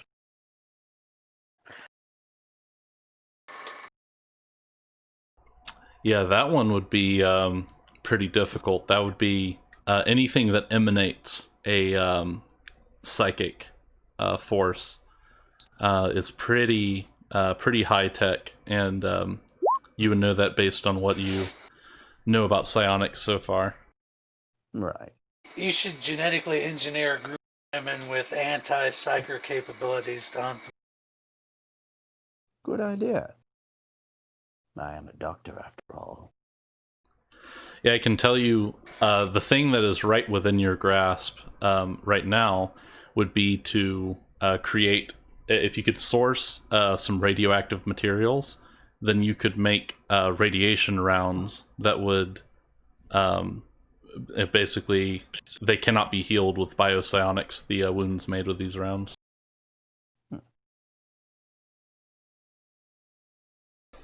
Yeah. And if you went with that route, that would be what is it? Vestralia would be a good route to start with that. Arobi Corporation, if you're looking for defensive technology, they might be able to help you with something along those lines. Well, yeah. What I'm looking for is funding. I'm trying to see which group would be more interested in helping me along with my research. Okay, let's see.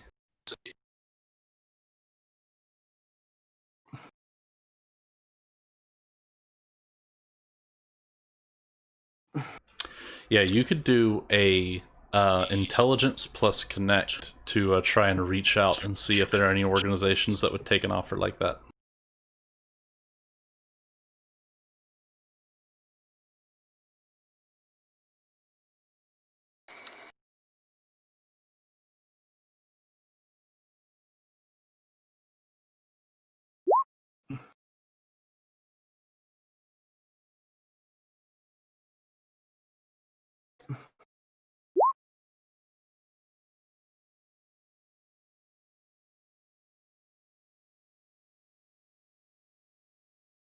Six.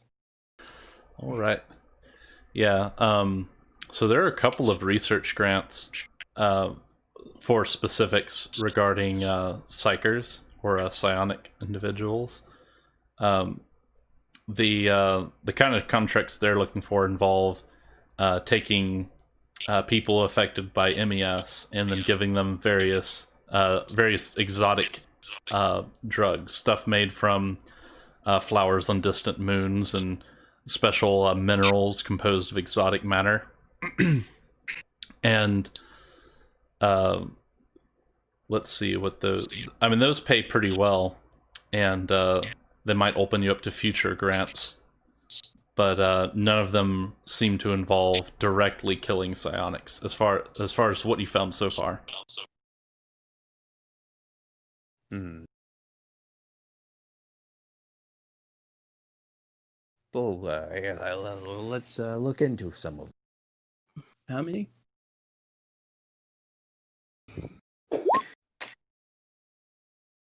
Oh, are you asking how many contracts you have, or how much do they pay? How many contracts? Yeah, you got 4 open contracts, and 3 of them pay for 10,000, and 1 of them pays for 20,000. Okay, and what are the contents of these contracts really? What are they for? What's the gist? What's the end goal? What are they trying to accomplish? Yeah, so all the contracts originate in Flagstone. You go to the spaceport and you pick up the materials, which are currently in a lockbox at the Space Haven, so they'll be shipped down to the starport for you to pick up. Each of these cases contains a quantity of either a pill or a fluid, basically some type of medicine regime. You are to find somebody who experiences MES to some degree, and treat them with this medicine, and then you basically use a bioscanner on them, collect as much data as you can, and see what effect the medicine has on the patient, and then the data is turned in at the Space Haven, where you'll get paid, and then a mailing ship will show up to collect the data and take it to the core worlds. There is an individual at the Space Haven who works for those companies who will be the one to verify that the data that you've sent in is legitimate and everything. All right, screw it. I'll do it if I'll get my foot in the door. All right, let me see. Let me just write this down in a handout, and I'll make it public so you can get an idea of what you're in for.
I'm just writing this stuff down in the handout. Let me see.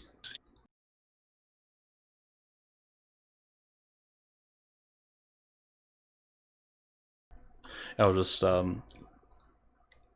leave it mostly blank for now, but I can fill it out as we need it. It's interesting to hear Scott in his natural habitat talking freely.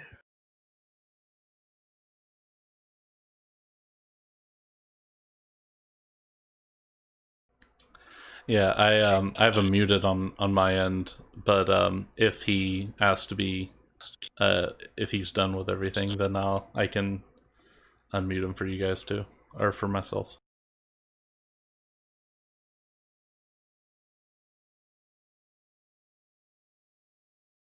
Right. All right, I think I'm gonna go get a cup of coffee and refocus myself. I'll be right back, guys. All right. I'm gonna go make some tea.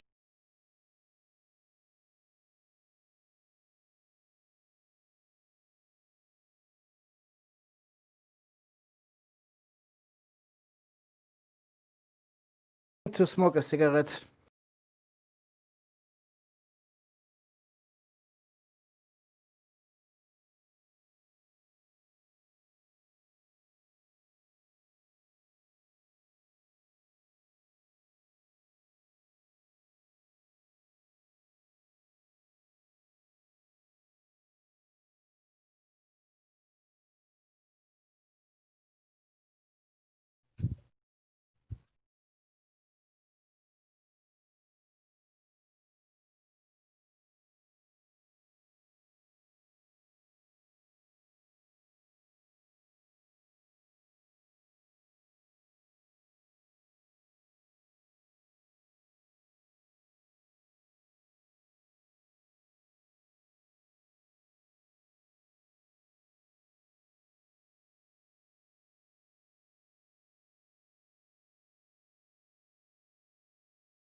Yeah, I'm back, by the way. I'm just filling out stuff on the MES mission sheet. Yeah, welcome back.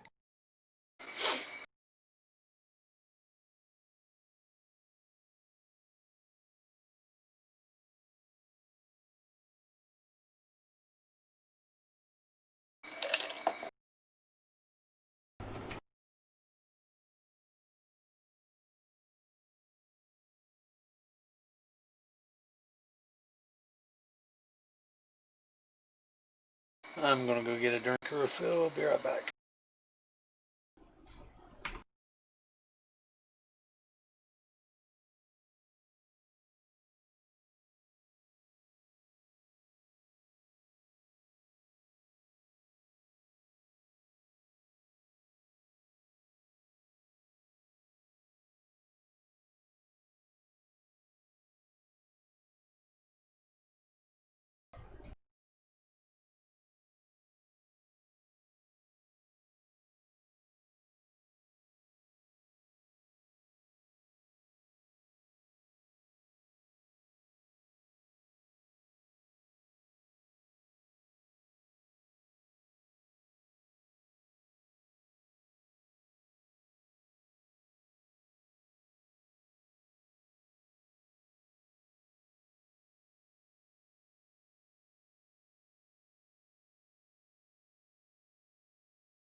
All right.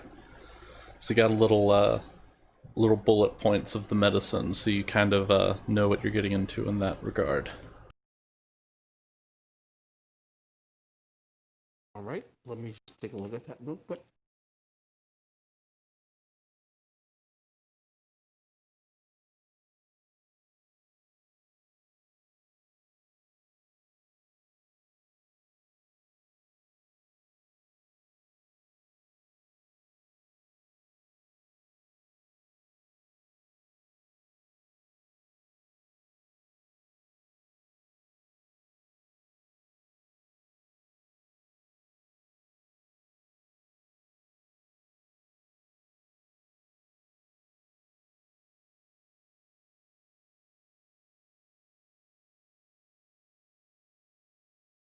Well, I'm ready to get started on this mission. All right, cool. Yeah, I was just putting those bullet points to help keep track of things, and let me see.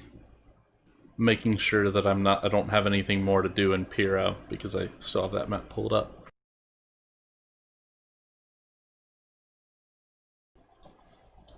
You back yet, Rommel?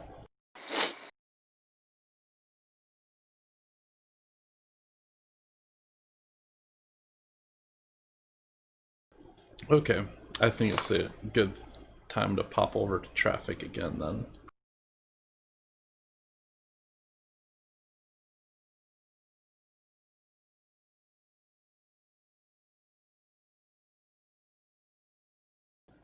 Gotta close all these handouts I have open now.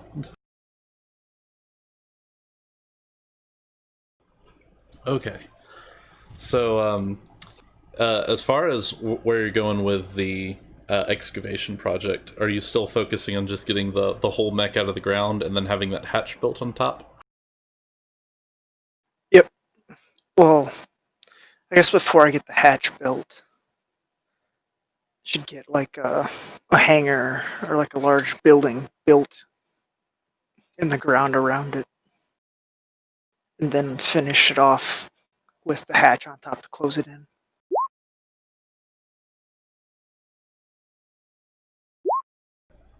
Welcome back. No problem. Then once we have the mech in an enclosed space, we can then start working on getting tools and things set up inside the hangar for it to work on it. Yeah, I actually put this may not be the proper thing for this structure, but I did put together stats for concrete walls and concrete bunker that I'm pretty happy with. The durability I put at it is 5 armor, which this would be vehicle armor, which means it's just subtracted off of whatever damage you do, and then 40 HP, and then you can increase the thickness to each meter of thickness gives it an additional 40 HP, but the armor just remains the same. But yeah, so that might be something you could look into in the future. And I have the bunker set up. It goes by 10 by 10 meter footprint, and so you can cover like a 100 by 100 meter area and make it as deep as you want and all that. But yeah, I think let me just double check the calendar. Yeah, I think you will probably have the whole thing unearthed by the 24th, which is the day we're on right now. Yeah, so once it's fully unearthed, I'll probably look into getting the materials to have can the drones build the concrete walls? Yep, the drones basically have. Well, let me double check. I think they have fix 1, in which case they should be able to do it no problem. All right, then I'll probably just have the drones start setting up the concrete bunker All right. house. Yeah, they can do that. They have fix 0, but I think they're just setting concrete and rebar, and it's a simple structure, so I think they can do it.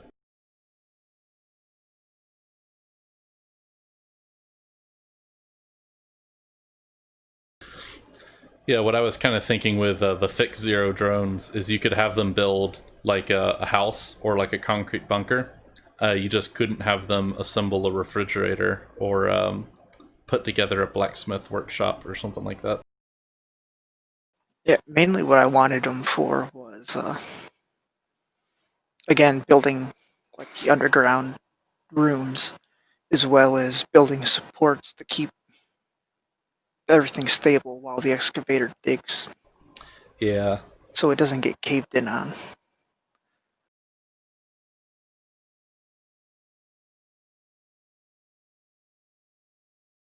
Then when it comes to more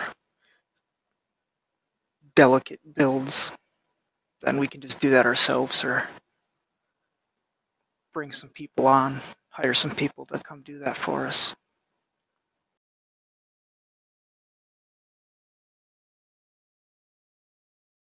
And considering we're in the jungle surrounded by rivers, we should probably install drains and pumping systems in all our underground structures.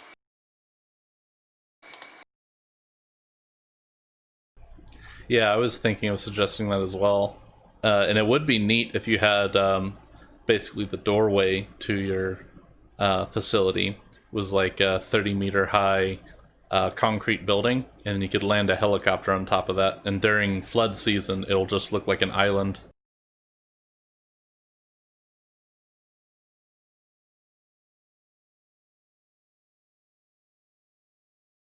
That would be pretty cool.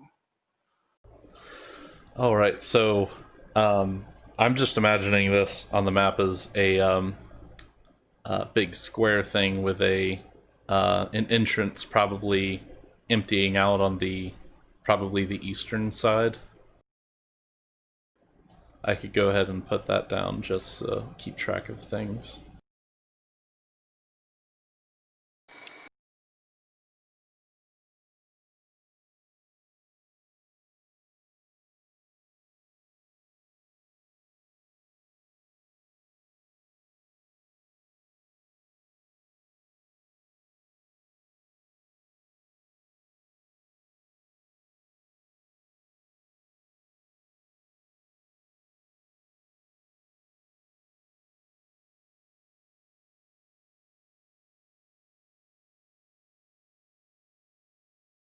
I guess for the boat we found at the relay site, I guess we could probably store it up here in this little pond.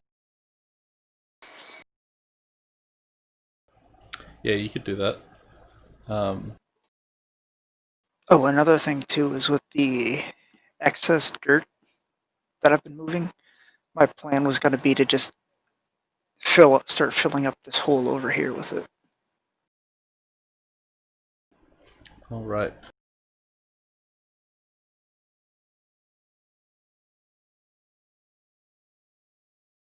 Because we'll need to fill that all in eventually to have more fields set up.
I was just thinking too that if we're gonna, if I'm gonna stick to my plan to build more rooms underground, I'm probably gonna have to leave a section of the wall open, or at least open enough for the excavator to fit through, so it can start to dig out more. Yeah, well, the way I was imagining is there'd probably be a downwards ramp into the dig area, which you could just turn into the garage door for the mech in the future. I'm back with my tea. I know that to get like in and out of it, but if I want to continue digging underground, then wouldn't I have to start out from this point? Yeah, probably, unless you dig down somewhere else. Also, welcome back, IT. So I'd have to leave a section to maybe make like a big retracting door or something, so that way the excavator could still get through and continue digging. Yeah, I guess. Yeah, I mean, you could. I could probably draw this up in more detail in the future, but you could just ramp down into the main, what will later become the mech bay, and then you can just go down the other way like a parking deck and keep digging down or outwards, because you're already underground just by building the mech bay.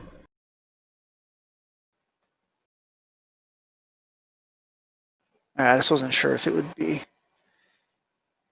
would save time to just start digging the next room out, like adjacent, or going off to a different spot and digging down, and later on just connecting the two.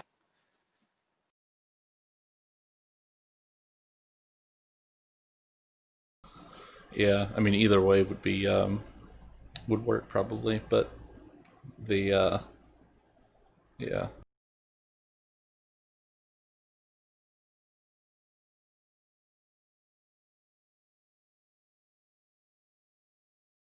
I guess for now, the mech bay is really all we need.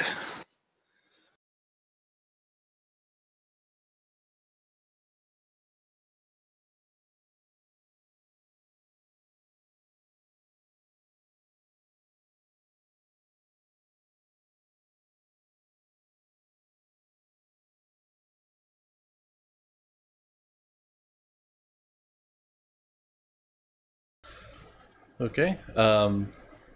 I think that's what I can see here. And as you excavate the mech, it wasn't in a resting position. It looked like it was laying at kind of a 45-degree angle as you get the legs excavated. You can also see it appears to have like a what they call a traversal mode with these mechs, where it can walk like an anthropod with legs, but it can also kind of kneel down and utilize treads in order to head over certain terrain faster or easier.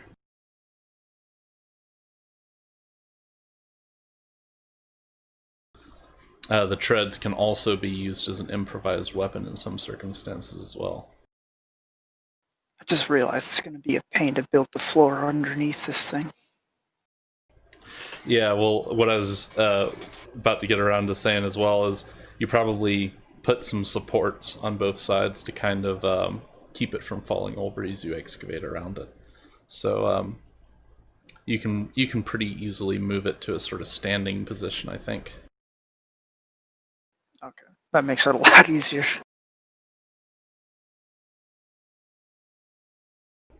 All right, so I think that might be all around here for the time being.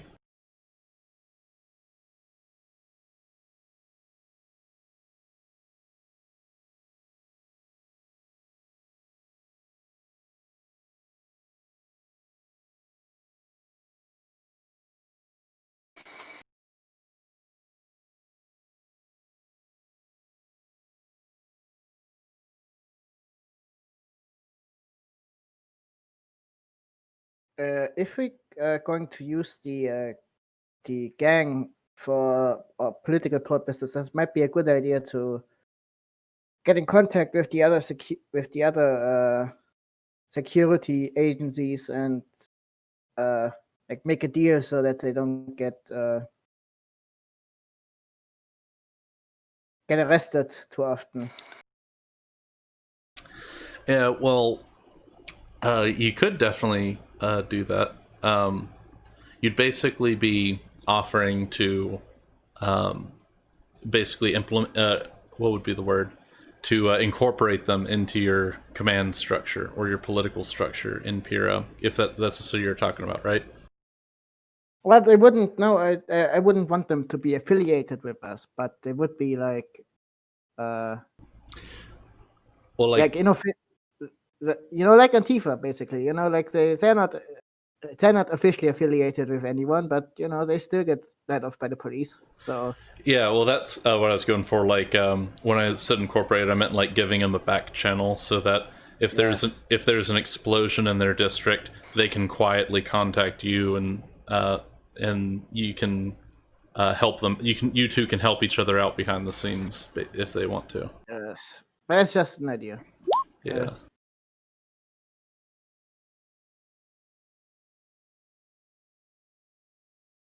And the green triangle is our base in that area, right? Like That's the political office, I think.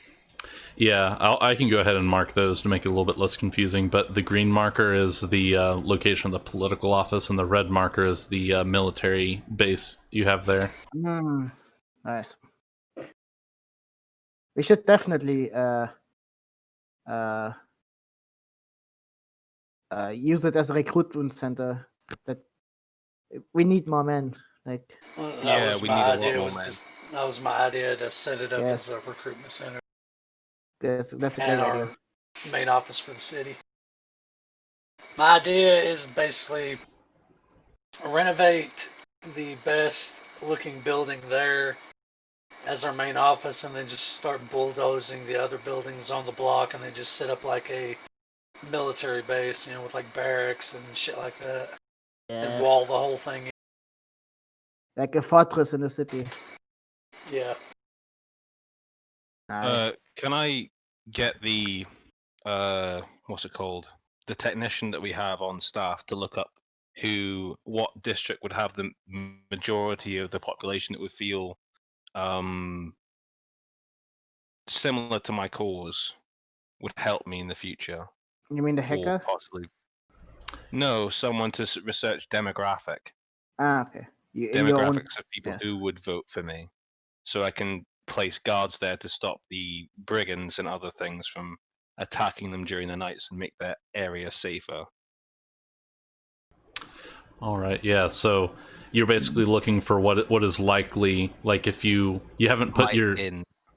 Yeah. Like the position you have right now, you have your political office, but you haven't made any big announcements yet. You still have the advantages of subterfuge for the time being, and and you want to go ahead and see if you made a big political announcement with the current platform you've been talking about. Which community would you likely have your initial stronghold in? Is kind of what you're going for. Yeah. All right, and you were asking the technician you have on staff who. My technician at staff or the technician at base, whoever has a higher skill or who isn't working right now. Yeah, the guy you have on staff would probably be the most available right now. So, unless you have something else you want him to be doing at the same time. Like what? Like contacting or? I don't know. I was just bringing it up. It'll only take a day for him to find the information you're looking for. What's the local man at arms or yeah, man at arms, is it the guy that you sit where is it, Flagstone Politics? I know I'm not in Flagstone. It's just martial at arms. Does Pira have a martial at arms? Pira does not have a marshal of arms. There's no public police force or military. Each community has their own de facto military leader.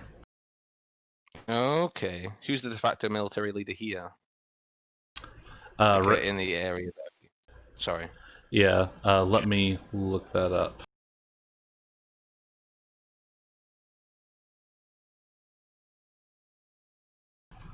If I'm going to place guards in an area of someone else's jurisdiction, I want them to know that I was going to do that. It'll be coming out of my own money anyway, so.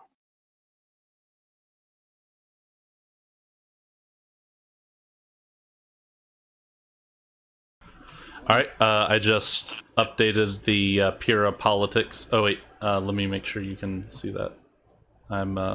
Yeah, no, you can't. I'll make the handout available to you in just a second. Okay.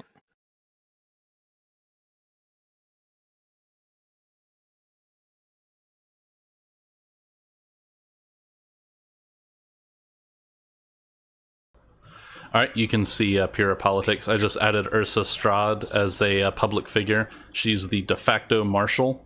She has no official position. She's a retired mercenary who is not the head of her old company anymore.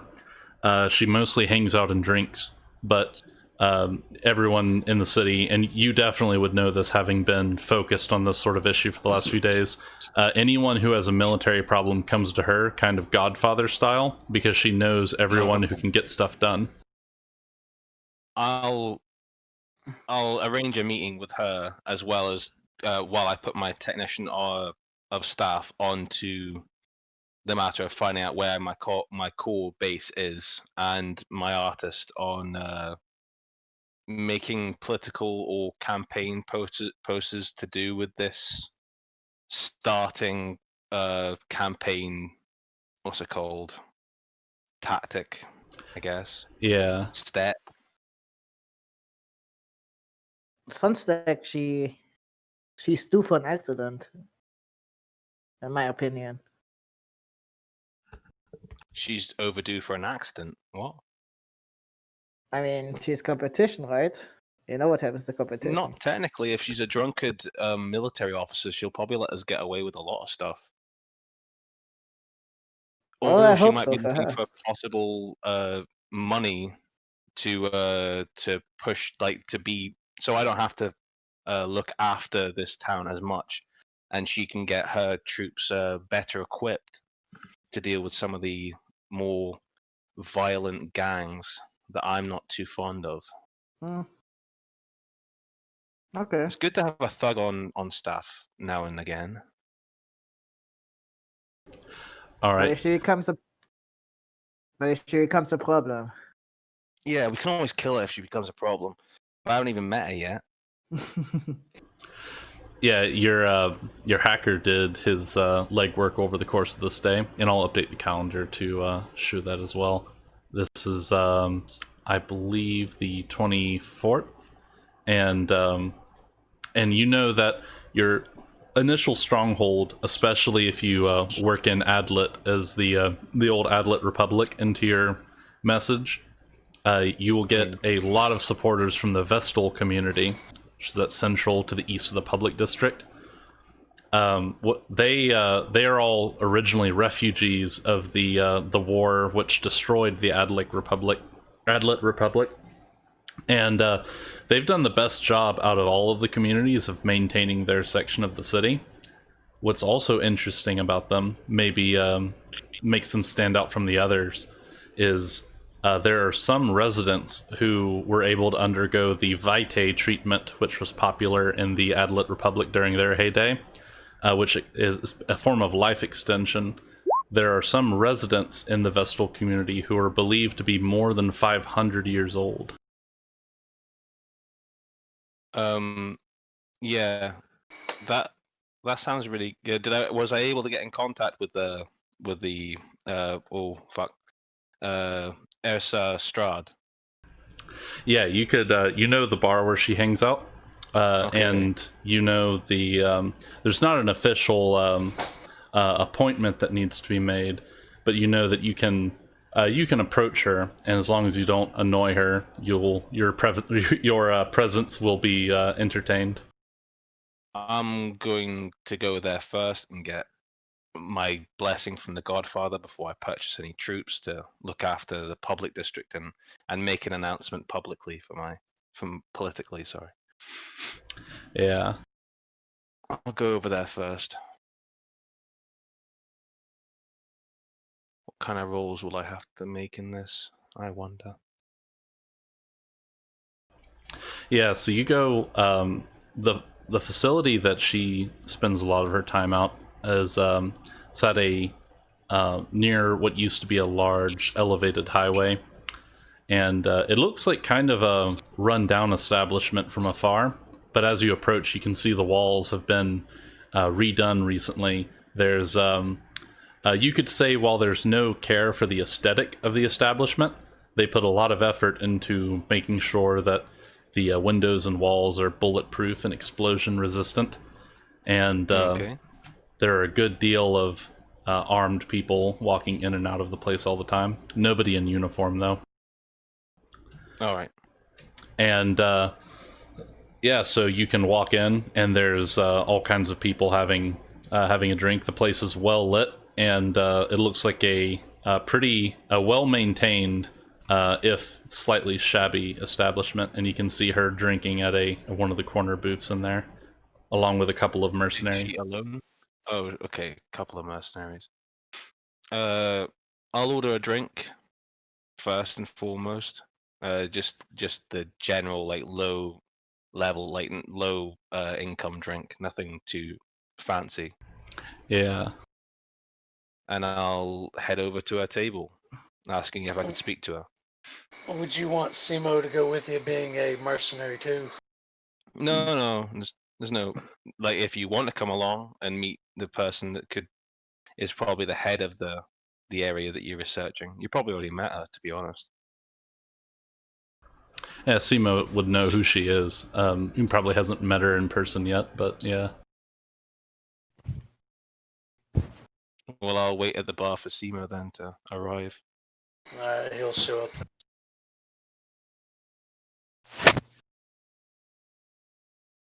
Simo, can you come down? I'm very scared. There's a lot of bad people here. All right.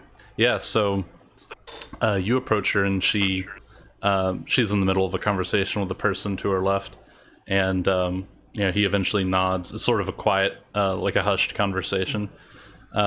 He nods and gets up, and she takes another drink just as you approach. I'll greet her. Say I've heard a lot about her, and I'm running for political office in Piro, and I'd like to ask her for her blessing to hire some mercenaries to put around Vestral community and public district. Yeah, Straight to the point. He says, well, they're always new people looking for work around here, and lots of hungry dogs out on the outskirts that need a place to live. Is there anything in particular that you're doing that would be outside of the norm? Nothing to be concerned about. I might also push into the university district to keep some of the brigands away from the Vestral community, if that's concern to you. Okay. Yeah, well, Sergeant Brents could always use a kick in the teeth every now and then. As long as you're okay with it. Can I buy you a drink? Oh, sure. That's very kind of you. How much is it for what she's drinking right now? It'd be 5 credits. I'll go I'll buy something similar but one shot up for something a little bit more expensive. All right. Yeah, you can drop 8, Buy 10 credits, something like that. Buy 10, something nice. Yeah. I'll say cheers, clink glasses. Ask her if she knows anyone in the area that might want, or a few people in the area that might want guard duty. That are straightforward and no nonsense kind of people. Yeah, she says, she seems to be getting along with you fairly well so far, and she kind of makes small talk with you, but you manage to get out of her as much as there are people in the Traveler Quarter. She gives you a particular address. I think someone's echoing a little bit. Who's that? Yeah. I think it's IT. IT, stop echoing. Fix yourself out, man. Yeah, damn it. All right. Yeah, it's that weird effect of hearing yourself 2 seconds later. Yeah. But It's hard to speak over yourself. Yeah. So yeah, she gives you an address. It's a looks to be an old library in the public district, where she says if you're ever looking for people who want to get paid to get their hands dirty, that's generally a place you can go. New people in this city tend to conglomerate there before they're experienced enough to survive in the sewers. I want to ask her one last thing before I go. I was going to ask her a political question of what she would want out of a new governor. Yeah, she mulls that over for a few seconds. She says, well, Fryer is a decent person as far as I can tell, but he's been a bit weak on the foreign contracts that a lot of the people around here get paid with. He kind of lets other cities walk all over us to a certain extent, and that's been bad news for anybody working underground. A lot of them depend on shipments of night vision goggles and chemileoline and other materials that are useful for the critters we find down there. And so as far as that goes, I think we could use a stronger figure in that department. I'll also say... Sorry. Oh, yeah. She also mentions some of the merc groups in the south side, in Sarblat Borough and the University District, have been making a fool out of us as a group, the mercenaries, that is. And I would appreciate if somebody could go down there and teach them a thing or two. Oh, look, Nash, we have a new job. Make ourselves some friends. I'll nod to her and say that, well, as governor, I'd be a little bit stronger on the people like Flagstone and Ferrarium teaching, trying to tell us what to do in Pariah. I'd also invest a lot of money into docks and any community that has run down factory settings. Try and revigorate the amount of stuff we're making in Pariah. Pira.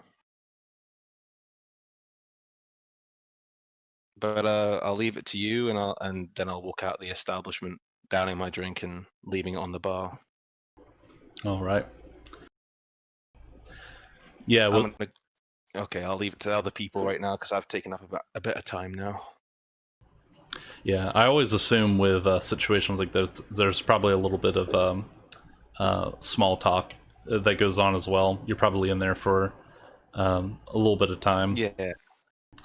But she's a pretty decent person to drink alongside, more than what you would expect for someone in her position. So is this in the commerce district or? Yeah, this is in the traveler quarter. Kind of. Okay. Yeah, it's about near that intersection between the four districts: commerce, foundry, and public. It's kind of right smack in the middle of all of it. Okay.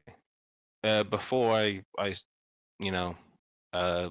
it over to someone else, could I go to the travelers district and try and find some a decent number of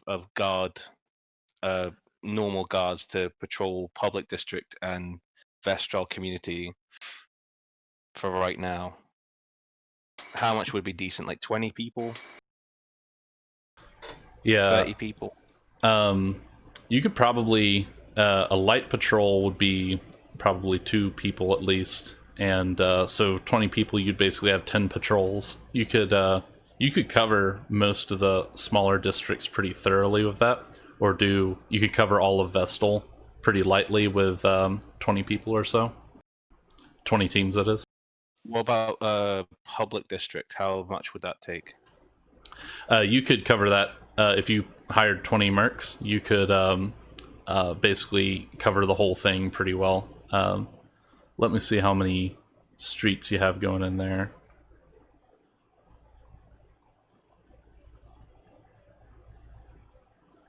Yeah, like 20. If you buy 20 people, you have 10 teams. So if they alternate between entrances into the district, you can pretty much have eyes on pretty much anyone who gets in there. Like, that would be pretty thorough, I think.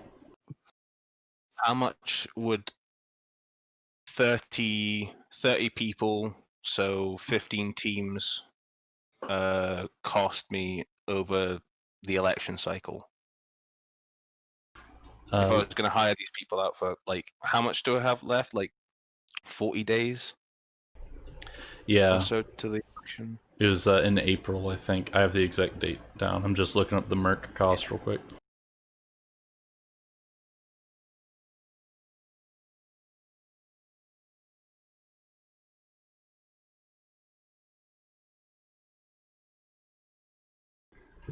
Yeah, you could, for 20 credits, and you could negotiate that down a little bit, probably. You could go to the library. Negotiate with all of them. Yeah. Yeah. You could go to the library, the abandoned library she mentioned, and you could hire some. They're around here. They're called fresh mercs, but the mercs in this city are a step above what you'll buy anywhere else on this planet. So they'll even though they're entry level mercs on this city, they're actually +1 mercs game stat wise. 30 of them for. And if I'm going to talk gold. Yeah, they cost 20 credits per day. And let me see what the base price is, and this is before negotiation. Okay.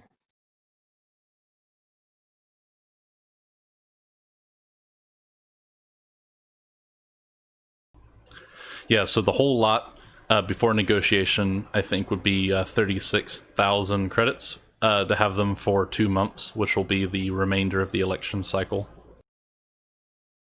Okay. And what role would I have to do to get that down? Well, one thing you could do, you could basically walk up into the library where you'll find a bunch of people. It kind of looks like from the Stalker games, if you've ever played those. Yeah. You basically have a bunch of people sitting around burning bins and polishing guns and like all that stuff. It's a public library with multiple floors to it. It's like an enormous building.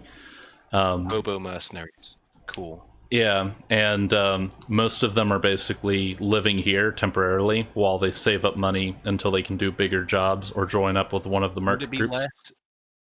Would it be less money if I put them in the base that Nash is constructing near the political office?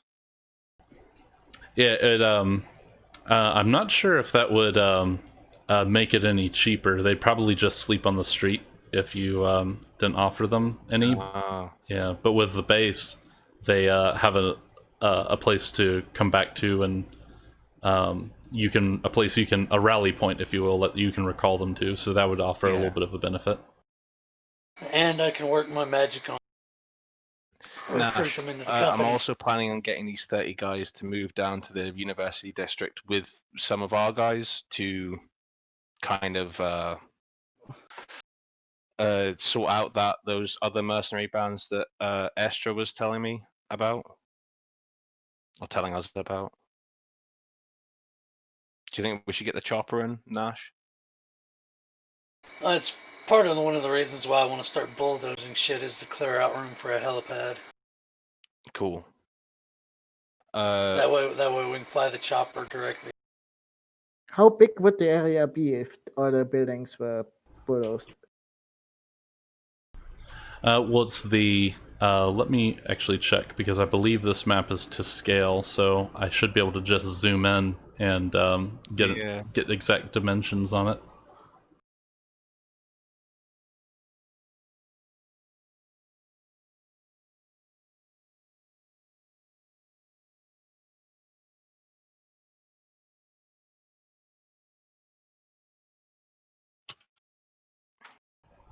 So you got like a 70 by 70 meter area, roughly.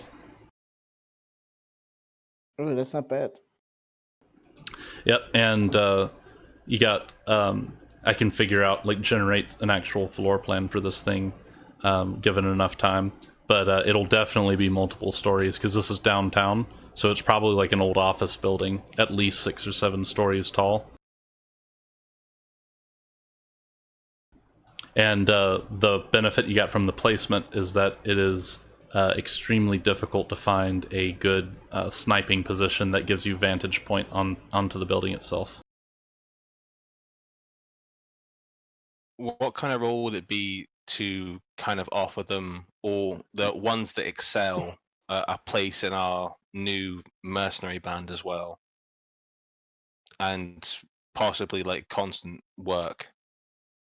Would that lower the price at all?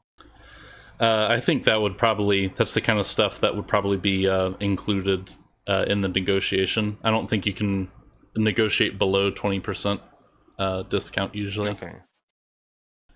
Do I have a 20% discount right now? Not yet. You haven't rolled for it, but you can. I maybe got sidetracked when I was about to explain that, but you can, because I was describing the library.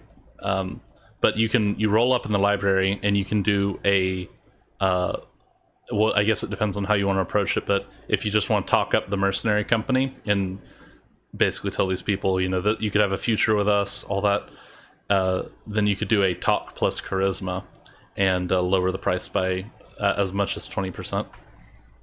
Okay. The other ways of lowering the price is if you do what Malevolus has been doing, which is paying your people partially in booze. Do I have any booze? Oh, not yet, but Malevolus is working on that as we speak. Well, maybe later in life I can do that. Right now I'll just pay them. Is 10 good enough roll for 20%? Yep, 10 is crit success, and so that'll be 20% decrease. So how much I pay in now? So I'll just take it all out at the same time.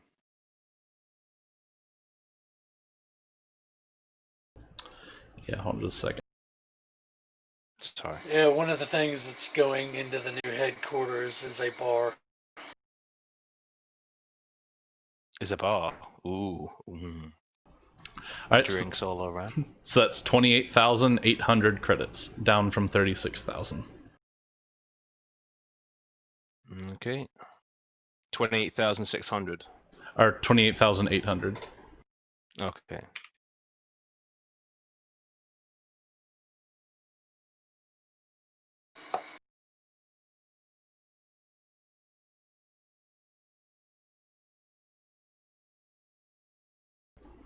And were you paying that out of your own pocket or out of the corporate ledger?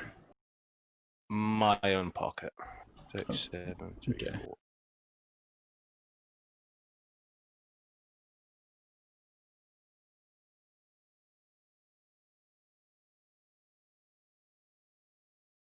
$8,540.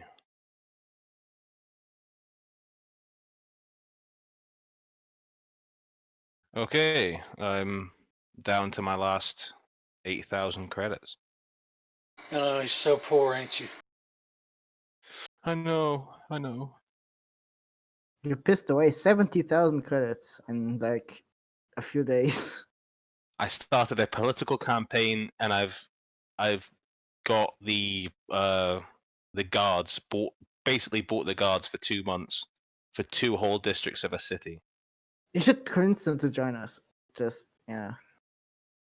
And those, if they gain level or gain experience during this time, we can take the best ones into our military band. So I don't see a problem with it. All right. That's me done. It says in the calendar I visited the residence. Is that where I was too late to enter, or? Yeah, I was just about to go back over to you because I think we got Okay. a good bit done in Pira now.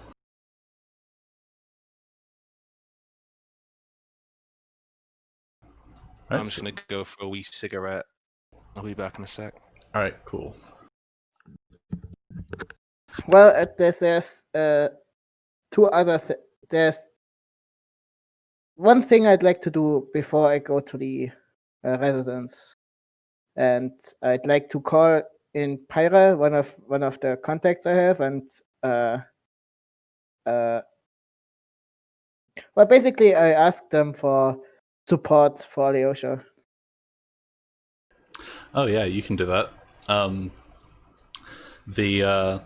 You have merchant contacts over there, so you would. Oh no wait! I wanted to set up the foundation.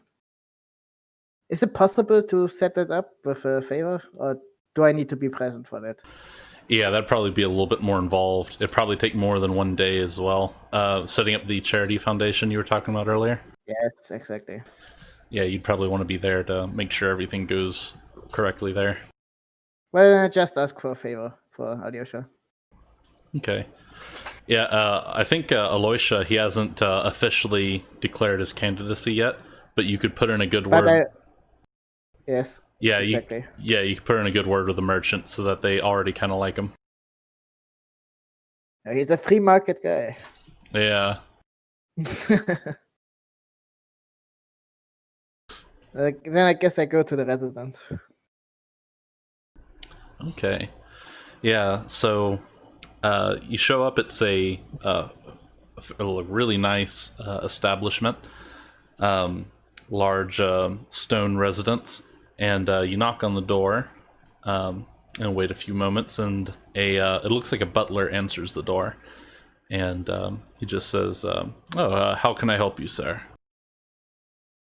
Hello, my good man. Would it be possible to gain an audience with the lady?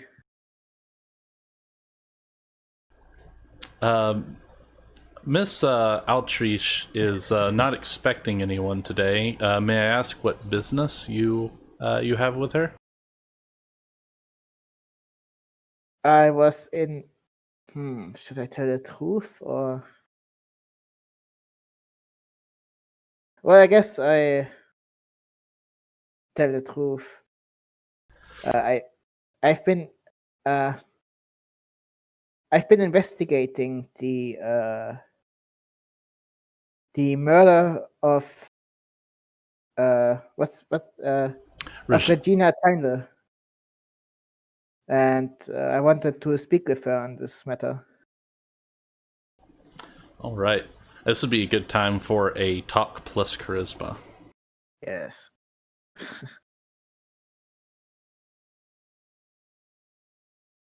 Talk, charisma, summit.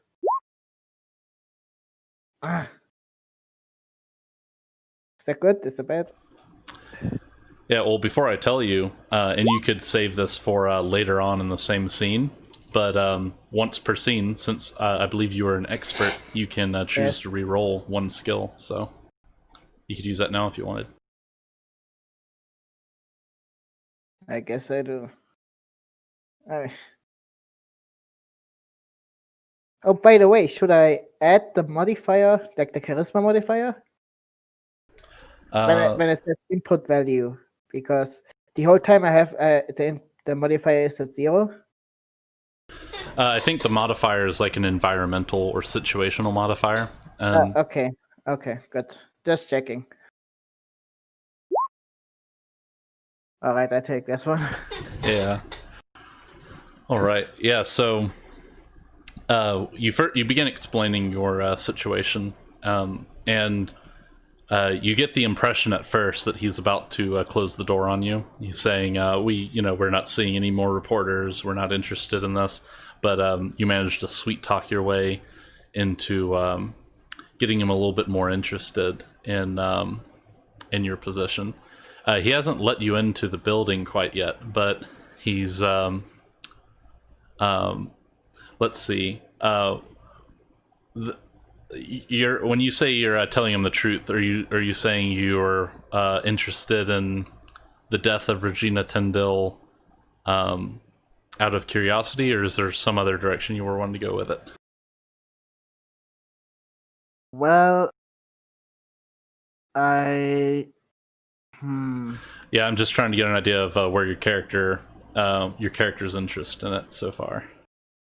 Well, the interest is clearly in the billion credit painting, but I guess I don't. Well, I guess I say that that I investigate this matter on behalf of someone else, but I won't give any details. I just, I make it look mysterious. Yeah, and just so you know, because this quest has been divided up among multiple weeks, you have the billion credit art fraud, or not art fraud, the billion credit art feud, and you have the 5 mysterious paintings which you heard about from the guy in Pira that Aloysia got in contact with, and those are very intriguing paintings. The equivalent of they're supposedly psionically active paintings, which are extremely rare. Okay. So yeah, you could be interested in those. You could be interested in the money, and you could be interested in the life of Regina Tyndall, which was mostly private, but what little is known of her is very strange. So yeah, I was just going to give you a briefer there, so in case you needed something to attach your character to in the story. Well, I guess I. Is it possible that to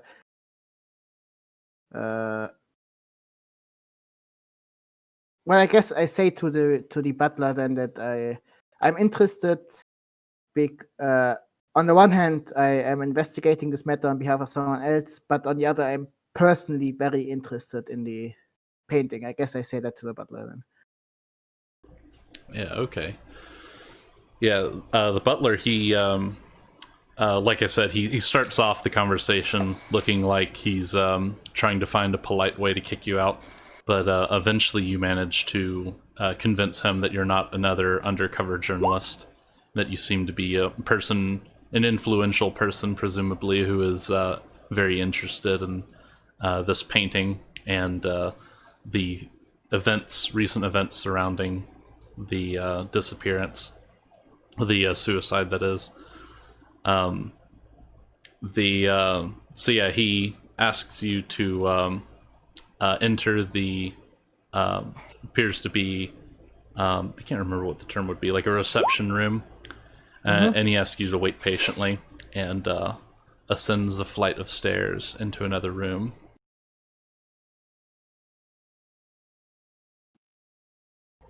I'm just pulling up my other handouts real quick.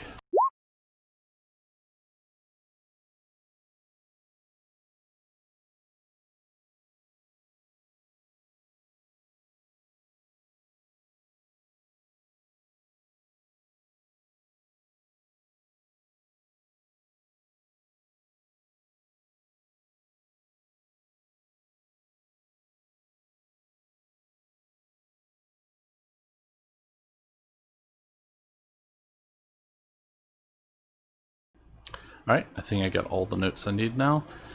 Okay, so a woman wearing very elaborate black and white dress appears at the head of the balcony, and she descends the stairs and then greets you. And as she gets closer, the pattern on her dress is a very intricate, almost fractal patterns that they seem to move and twist if you focus on any particular pattern in the fabric. So like Rorschach's mask. Yeah. The yeah, she greets you and then says, Is she pretty? yeah, she's fairly attractive. She's in her looks to be in her 40s, but she yeah, and maybe you found this in the research into her, but her family is involved in biopsionics, and they're known to live a very long time anyway. Mm-hmm. I greet her back. I smile. Would it be appropriate to offer my hand, or do I bow, or? Yeah, there's a particular movement that I haven't really decided on specific mannerisms like that, but there's probably some etiquette where you brush your hands alongside each other or something like that. And yeah, you can let me see if there's anything for this on your character, because in most game systems this would be an etiquette roll just to see where you stand there. Let me see if there's anything like that in here. I don't think there's any etiquette.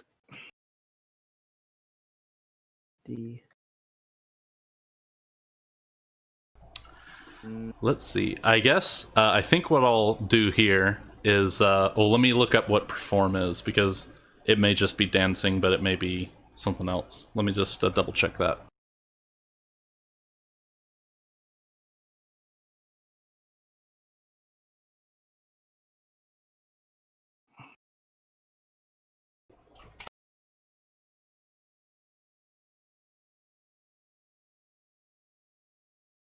Hmm.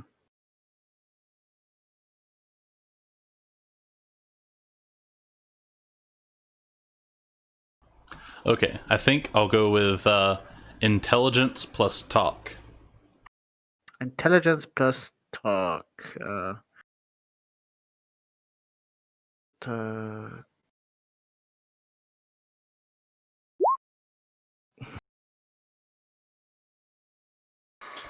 All right. Yeah, and just so you know, well, actually, I think this may still be the same scene, but those abilities you have, in your case, the skill reroll, it works once per scene. So if if you once you guys finish this conversation, if you go to another room, then your ability will have recharged. Basically, it's kind of how it works. You might be able to think about it that way. Nice. Okay. All right. So So this talk plus int was the greeting, like that I don't make a fool out of myself. yeah, well, not just the greeting, but you're kind of vaguely familiar in old-fashioned Catalian etiquette, and you maybe know a thing or two just from various films and documentaries you may have watched, being a person who's been on Astrakis for a few years.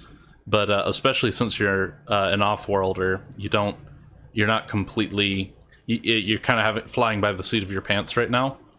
But you manage to, your sort of natural instincts carry you through, and you're able to keep up with her and do all of the the bows and hand gestures that are required to be polite in the company of someone of her station. Okay. But yeah, she you finish the greeting, and she seems pretty happy with you. She says, "Yeah, my assistant told me that you were a very interesting individual, interested in the in Regina's passing, I believe." I am. Yes, is a terrible affair. Something our family probably will never fully recover from. But she was. You have my deepest sympathies for her loss. Yes, thank you. She seems to have been a remarkable woman. Yes, her work was on the brink of revolutionizing Catalian aesthetics forever, and reclaiming some of the art that was destroyed during the war with Australia. And luckily, we still have there's still 5 works of hers that are outstanding today, but we have yet to reclaim all of them, unfortunately. So we are both still standing in front of the stairs, or have we moved into a separate room? Yeah, this will basically be the. She'll make that statement, and but you're still in the reception room at the moment. Is there anything you want to say to her immediately, or do you want to? She'll soon invite you to another room, so you can follow her along if you want. Yes, I follow her along. Yeah. Yeah, she leads you to looks like to be a small dining room, and the butler brings two bits of what is it? Or 2 saucers with tea, and yeah, she makes a light conversation with you, and you can choose to bring up any topics you want, like whatever you're trying to get out of the conversation, if you want. Could I? Hmm. Hmm. Let me think. Yeah, and if you need a chronological overview of any particular event, I think I can give you that as well. It's hard for me to remember what you guys know exactly, so if you feel confused about something, feel free to ask, and I can try to fill you in. Hmm.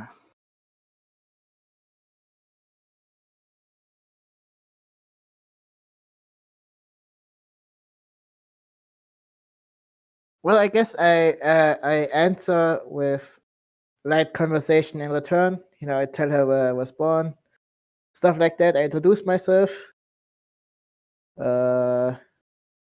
I tell her about my exciting years as a space trader. All right. And just have polite conversation with her.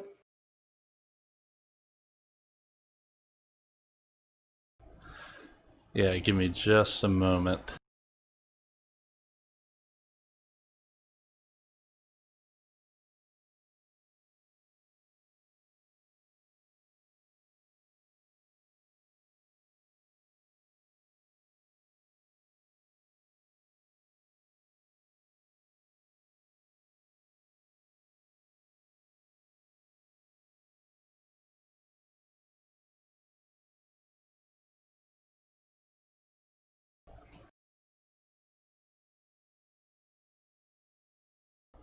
All right, yeah, I'm preparing a handout because I thought I had written something down that will come up here, and but I think I'll add it to the painting mission notes as it comes up. So as you're telling her about your past as a space trader, and and as you're drinking this tea, there's it doesn't taste like something that comes from this planet. You know, you've been here quite a while, long enough to complain about how anything anything good has to be imported. There's very little that's grown on Astrakis that is conducive to human life nowadays. But yeah, it's very familiar taste, and your brain starts to like make connections that into your past, kind of like how when you drink something you haven't had in a long time, it might connect you to Yes. yeah the and you actually realize that this is a quite an extraordinary drink that you're enjoying right now. It is it's brewed from a flower that grows on a distant moon. Well, until a certain point in time, it's called the Kulu blossom, and I'll put this down in your notes so you don't have to worry about writing it down or keeping track of it too much. It's also called the blood blossom, and it was one of the first things that was unilaterally banned by the Orobi Corporation on pain of death. Ooh. It is an extremely potent material.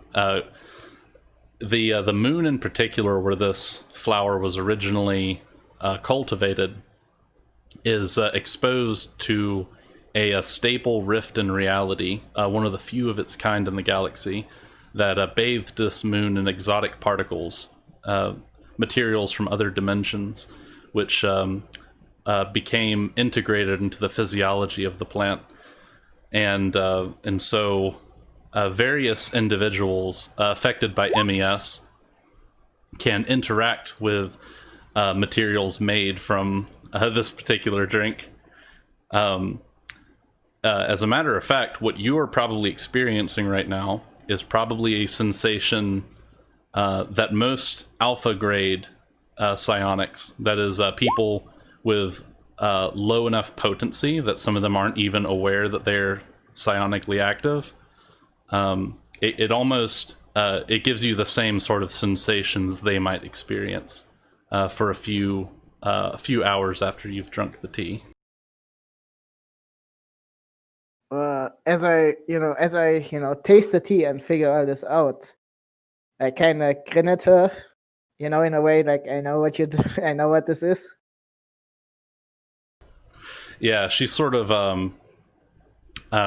she sort of smiles when you say that, especially because you've talked about she gives this information freely, especially after you've mentioned your troubles with the Orobi Corporation. Yes, how they lured me into a pirate ambush until I lost everything. She says we've lost our fair share too because of Orobi. Yes. Now, is this like a... But there are no negative side effects to this tea, right? Like, it doesn't... Yeah, it's most medical professionals would probably tell you to avoid it, but people have been drinking this stuff for thousands of years. It is mostly dangerous for like a delta grade and higher MES individuals. Any high grade psychers will experience detrimental effects from it, but it's you're not expecting to fall over dead or anything. You just get the munchies. Yeah. I mean, what do doctors know? So, I guess would it be a good idea to flirt with her? It's always a good idea to flirt. It's especially if you're looking to become a noble and you're in the presence of a noble. It's this is how things are done. But no, I forgot about that goal. But yeah, I guess Seduce. I guess I'd do that then. all right, let me see. That would that's probably a talk plus charisma. Unless you're going to pull a tablecloth out from under all of the silverware, then it would be Dex plus talk. Then we take talk. That's charisma. Now that's what I'm talking about. Ooh.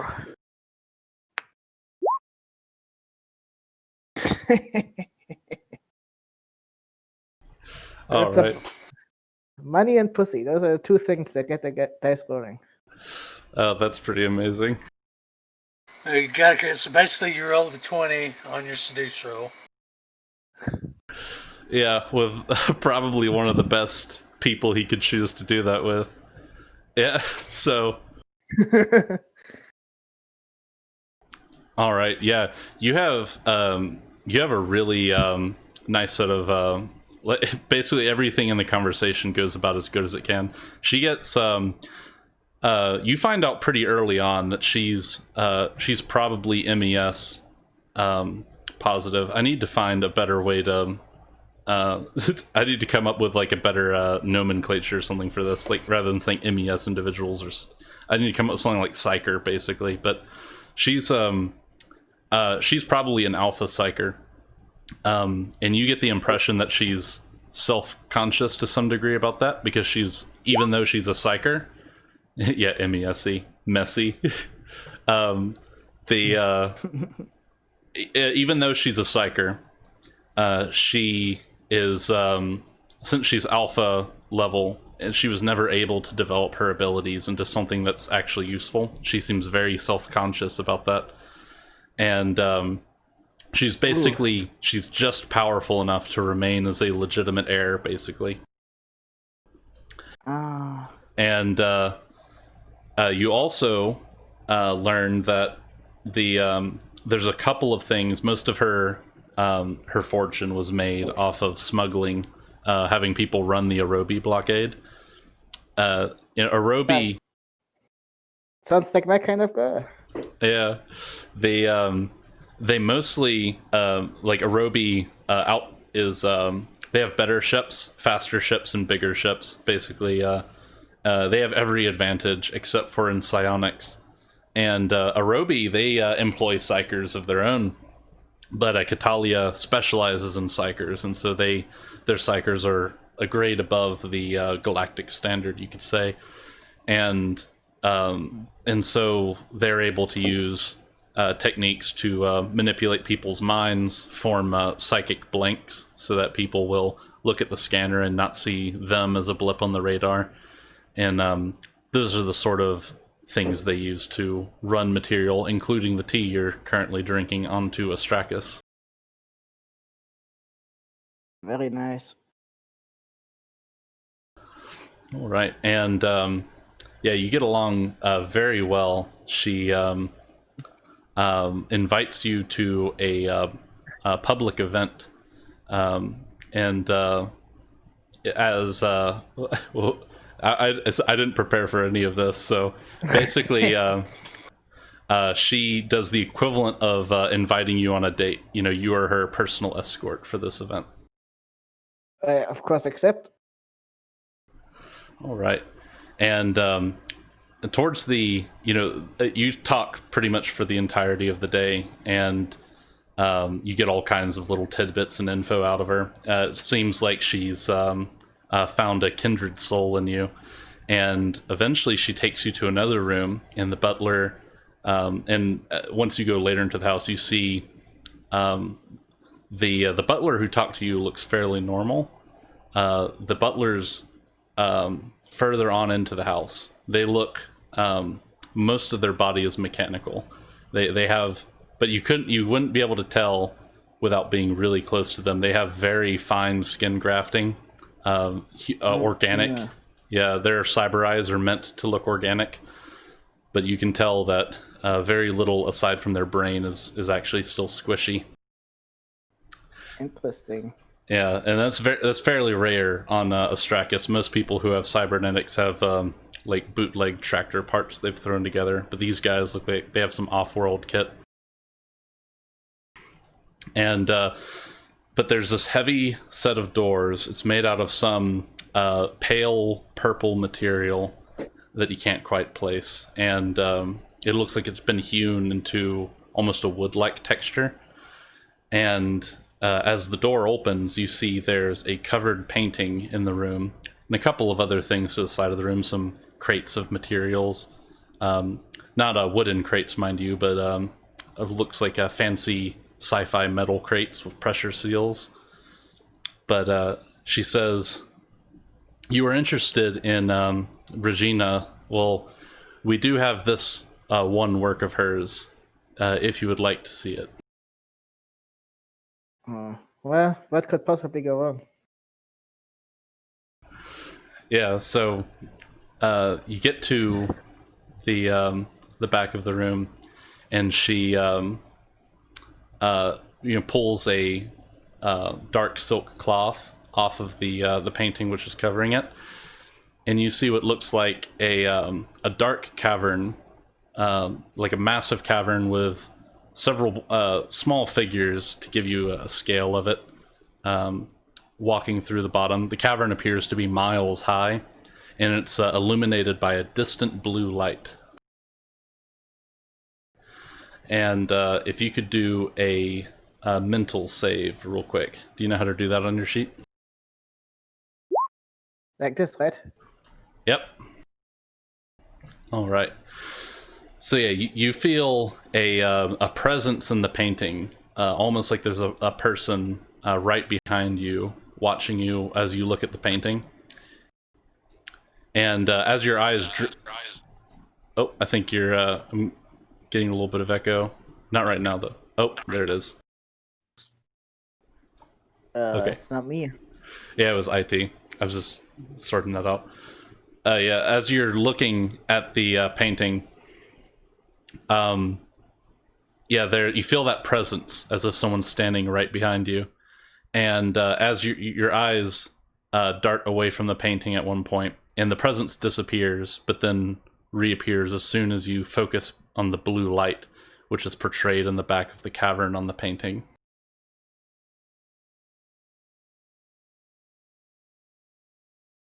Okay. And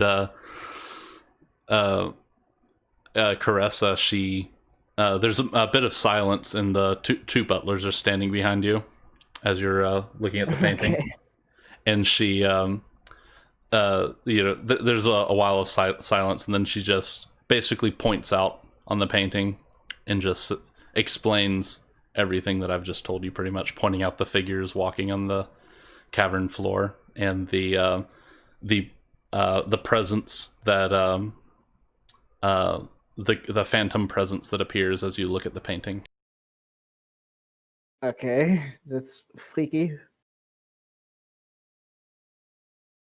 So, but it doesn't like negatively affect me. Nope. You don't feel any pain or anything. It just feels like there's someone watching you as long as you're looking at the painting. That's kind of cool.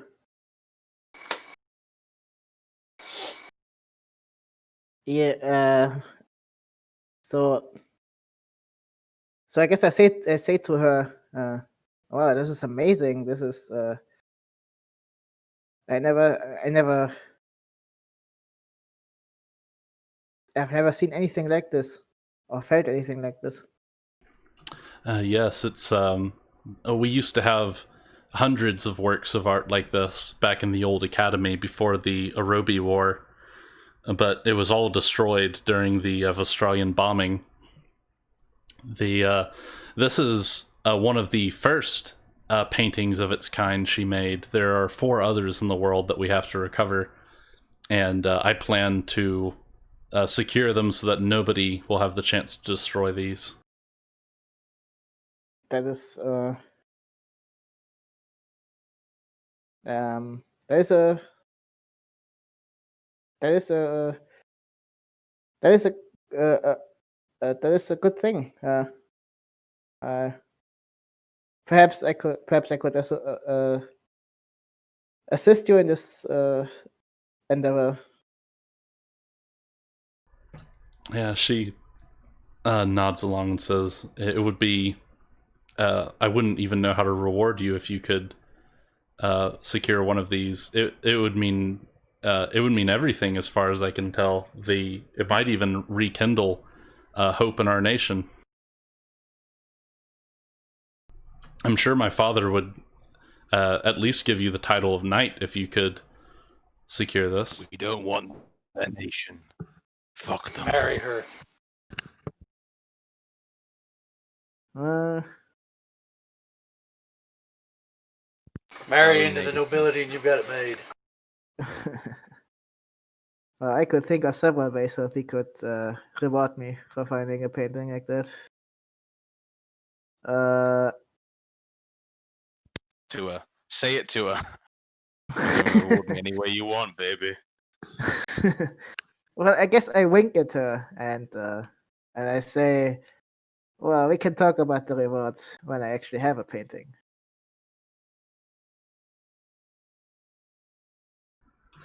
All right.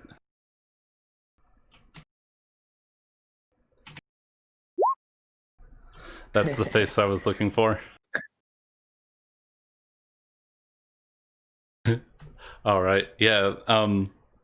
Unless there's anything else you want, any other topics you want to bring up with her, she eventually you go back to a more relaxing room, like a parlor maybe, and more small talk is made throughout the rest of the night until it gets. Again, you can choose to bring up any other points here if you want, but otherwise, the rest of the night passes, and eventually, you can excuse yourself to go home. All right. I guess I do that then. Did I get any new information about the painting? Well, what were you looking for? You could definitely ask. Like, you want to know the locations of the other paintings?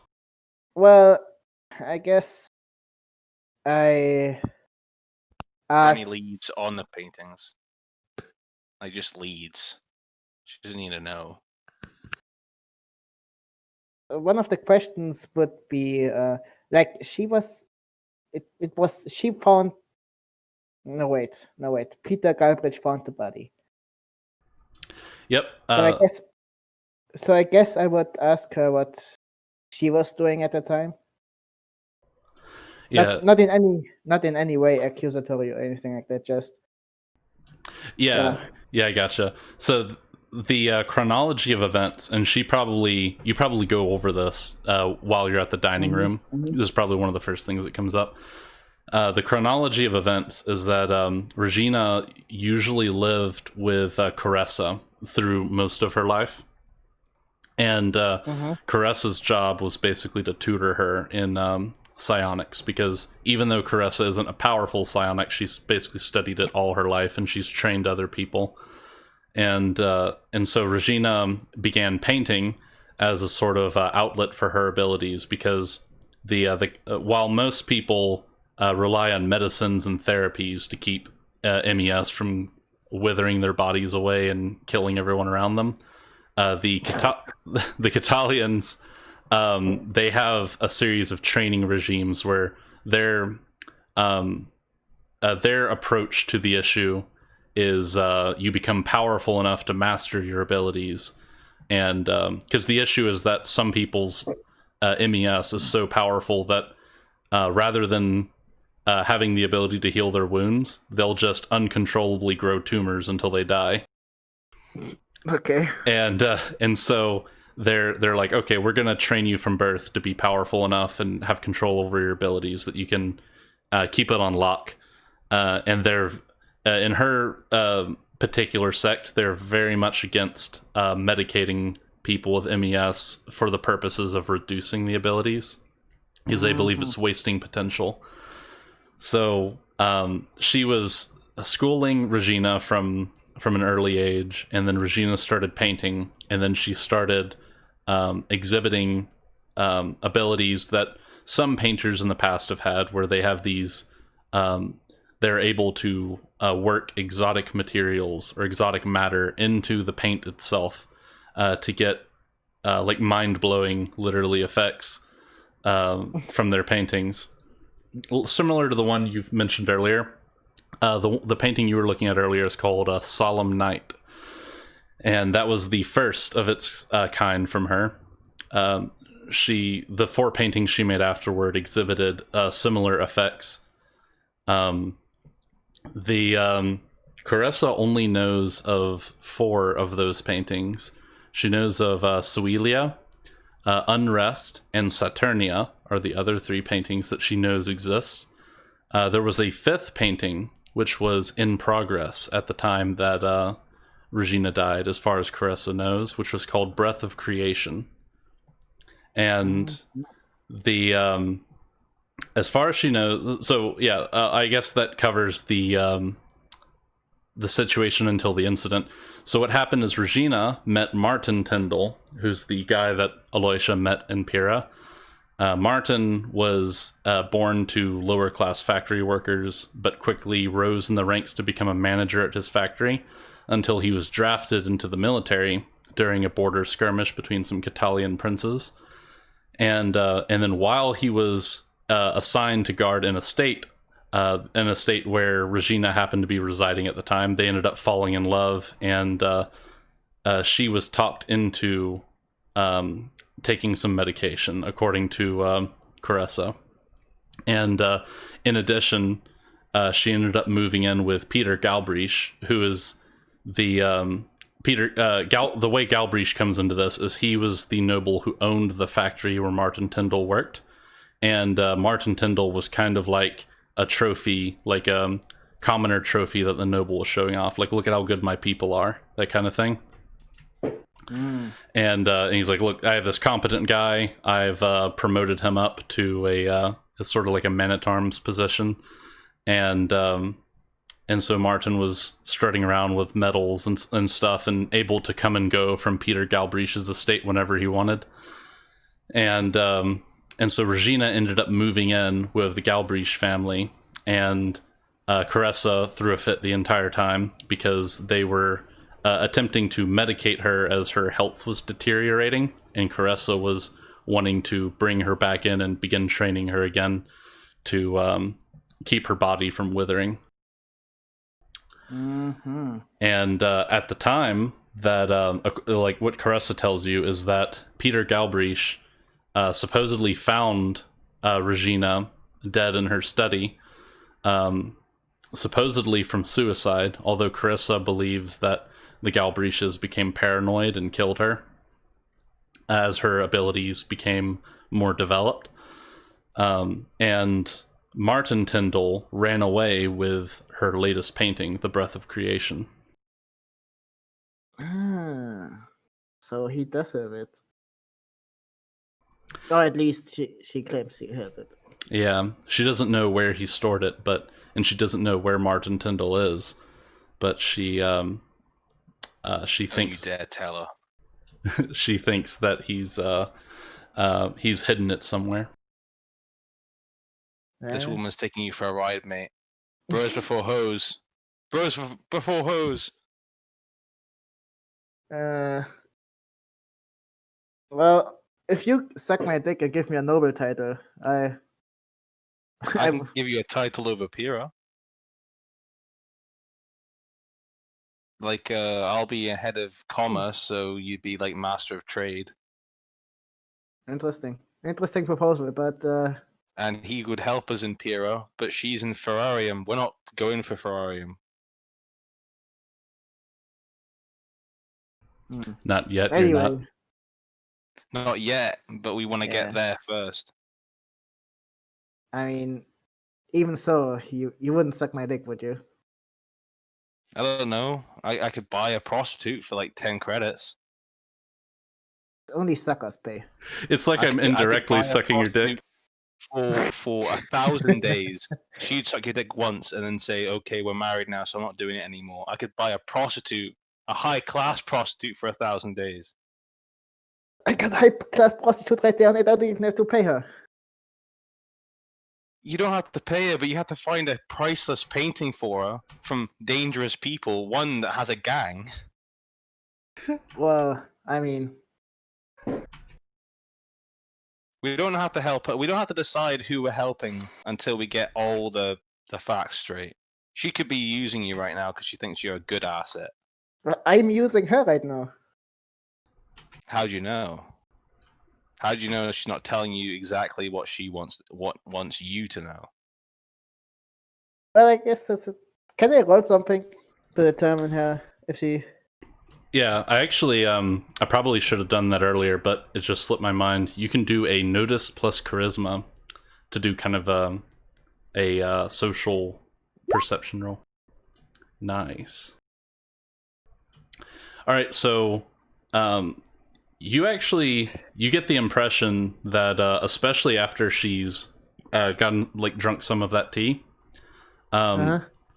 she's everything she has told you is what she believes to be true. You also know, based on the way she's talking, that she is extremely biased on pretty much everything that she's mentioned to you. So yeah. So even though she is telling you what she believes is the truth, she is still technically unreliable. Yeah. Bros before hoes. Stay with Yep. me.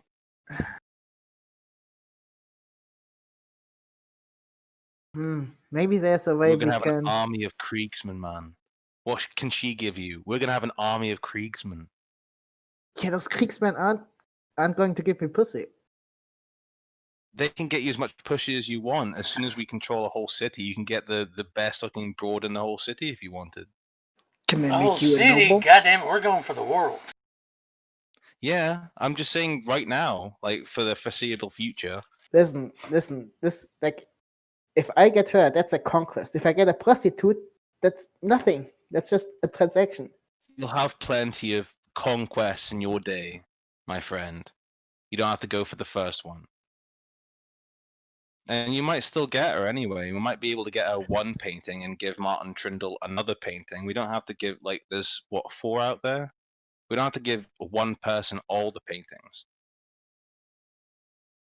Yeah. Let them fight it out after we give them one and get a big payday out of each one of them. Yeah, I put the paintings in the painting mission notes as well on the bottom. Yes, I see Because it. she has one, he has one, so what was it? Galbriche must have one, and someone else must have one. No, there must be at least 3 unaccounted for.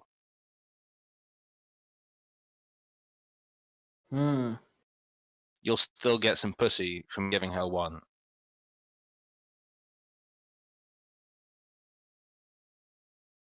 Just don't tell her where he is. Yeah, no, Martin that's. Trindle's fucking. I wouldn't do that anyway. Like that's like I would make a deal with him, but I Because think Arobi's already after him, yeah, that's a good point. and she doesn't like Arobi. What noble title does she have? Yeah, let me see. She's yeah, let me see to be sure. Her father is the head of one of the major houses, so let me see what she would be in control of. Like, is she a countess, or A prince in duchess? waiting, a princess in waiting. Dude, if she's the Yeah. princess, I'm going for her. Yeah, you could call her a princess. She if when her father dies, she'll inherit a small kingdom. Flagstone. It'll be your kingdom if you marry into that. No, not flag. People of interest. Erdseed is a prince in waiting for the House of Mice.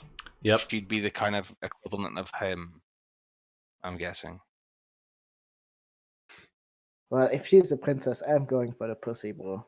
Earthseed, Whoa. Earthseed was he was leading the not the mercenaries, the rebels that took over the homesteaders. Wait, Yeah, what? but he's still he's technically a terrorist, but he's still a prince in waiting, and she's a princess in waiting, basically. Here's not what a you do: princess you yet. marry her. You marry her. A year goes by. She gets assassinated, and it's all yours. I mean, you think she's that rich and she's not going to have a prenup?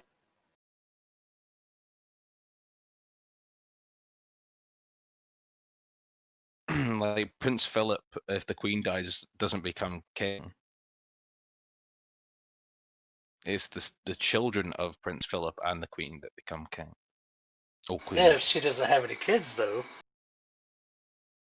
It would go to one of her brothers if she has any, or back to another. Like Martin Trindle is basically, from what I saw in when I met him, was getting ready to become the Prince of the Worms, which is a devolved house. So this is a bunch of princes and princesses fighting over a few paintings. Uh, You can go for it if you want, but I'm going to defend my interests. maybe. not gonna get any He knows the guy that can put a bullet in somebody's head from 2 kilometers out. We can whittle away at that family tree till he's next in line. Yeah, that's a good question. But I'm not not a psyker though, so I couldn't like. Yeah, you wouldn't be in line. Well, That's what I Unless- was saying. Just turn to chaos. You'll get some psychic powers. I wouldn't think you'd be in line anyway. Just how Fake, normal. fake it till you make it. yeah, they do have exceptions, like the Martin Tyndall. He was climbing the ranks pretty fast until he got knocked off. The other thing to consider is that there are some procedures you can undergo in the future if you did become so inclined as to develop MES. Ooh, that's awesome. Keep in mind, Malevolus might try to kill you time to time.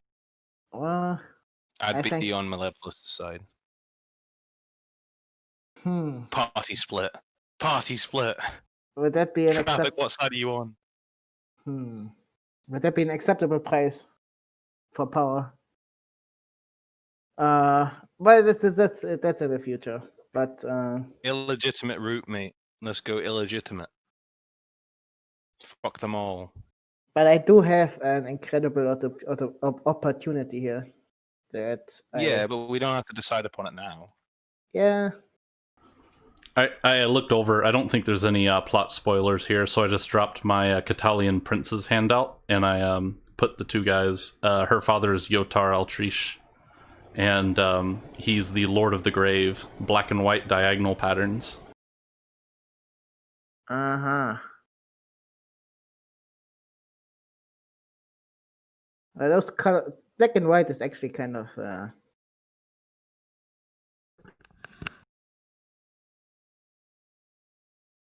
dead clans.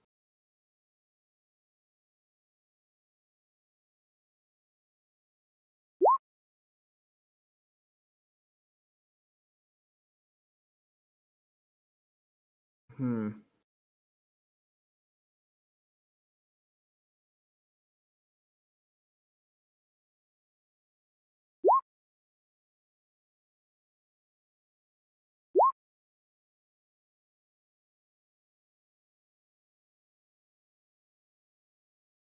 Well, is that then?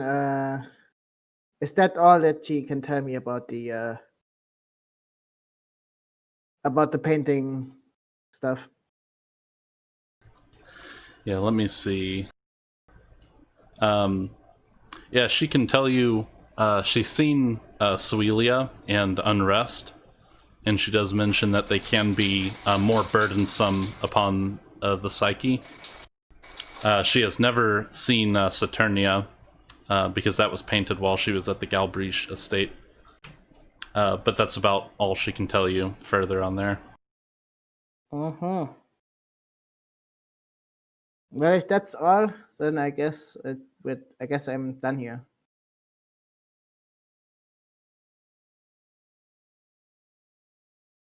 And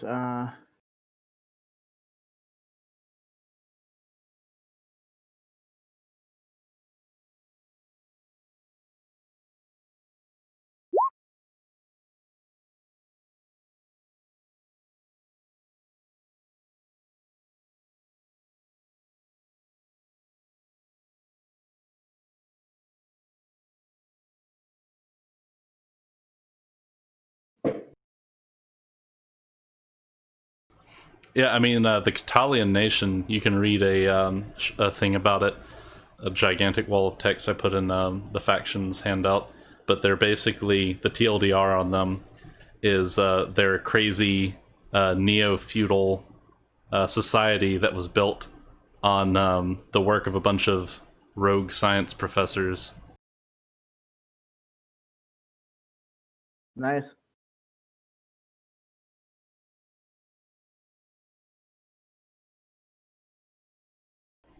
Be like if you had a bunch of academics went nuts, committed ritual suicide right before a major catastrophe, and then all of the works that they had submitted to the Academy, regardless of whether or not it had anything to do with the actual suicide incident, was then turned into the equivalent of a Bible, and then a society was built on that. Nice. And so she's a descendant of one of those scientists, or Yeah, well, all of them died, and any of them that had MES, they the reason they were upheld is because they successfully predicted that the scream was going to happen, and the scream basically caused psychic burnout on every psyker in the galaxy simultaneously. So most of them blew up, taking sections of cities with them. Others would let out backlash that would kill people psychically. Basically every one of them went off like a nuke. And the ones that didn't go off like a nuke, the extremely powerful ones, survived the scream. But the problem with them is that they were back strain. And what happens when you're a psyker and you go over your strain is a pattern begins to be burned into your brain out with exotic matter. And once the pattern is complete, you basically lose your character, and you're now puppeteered by an entity from another dimension. And that happened simultaneously with all of the most powerful psychics in the galaxy. And so they then proceeded to go on a rampage and tear every civilized world apart. it's a proper fortification. Yeah, and the Catalians, what they did, they were originally just a tiny little trade district on this planet. Nobody really cared much about what they had to say, but they had a little psyker university because generally spacefaring nations do better. They have higher rates of psionics because it's the proximity to spike drives and interdimensional travel that has people develop psionics normally. And so they had a little trade quarter, a little psyker university, and then they had these academics predicted the scream was going to happen, and they all committed suicide. And then when the scream hit, Catalia fared, or I guess you could call this proto-Catalia, because Catalia wasn't a thing back then. Their little nation fared very well because all of the psychics had killed themselves, so they didn't blow up like nukes, and they didn't go on a rampage. And so the normal people who were left behind gathered up all of their work, and then when psionics began to be born again, they had a firm footing to rebuild into the nation they are now. Nice. Okay.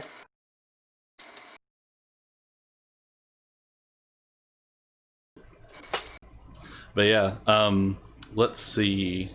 I think that about ties up the painting quest for the time being. I can move the calendar up, I think. Okay. So I guess before I say goodbye to her,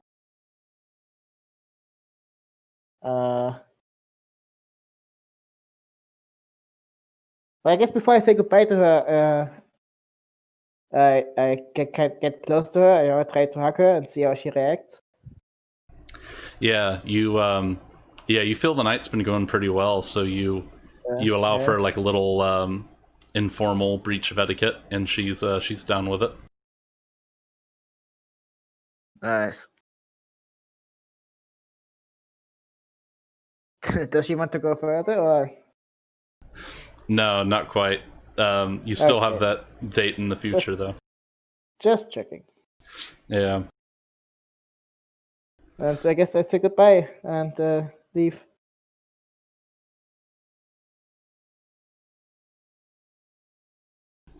All right. This is turning into one of my visual novels now. I actually wanted to do other things as well, but in Freyum, not with her, but just in Freyum. Yeah. Well, that's just 1 day's work. Yeah. Oh, yeah. I think I closed the calendar handout again, so let me pull that up.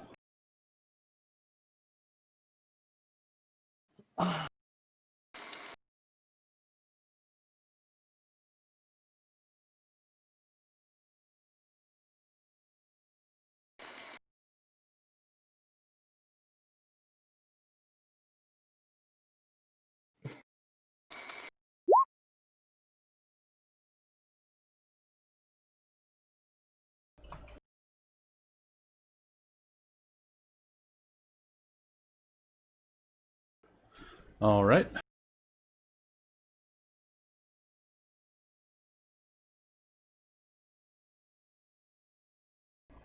Yeah, that's about right. Pyrrha is like if you just took almost all the top levels off of the Underhive until you just had the stump. Nice.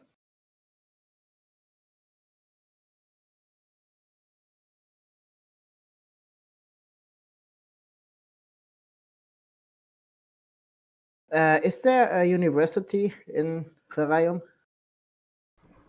No, there's mostly private schools, just very small Okay. buildings, and that's how education is done here. And Okay, so no central universities or something like this where people from all over come to study.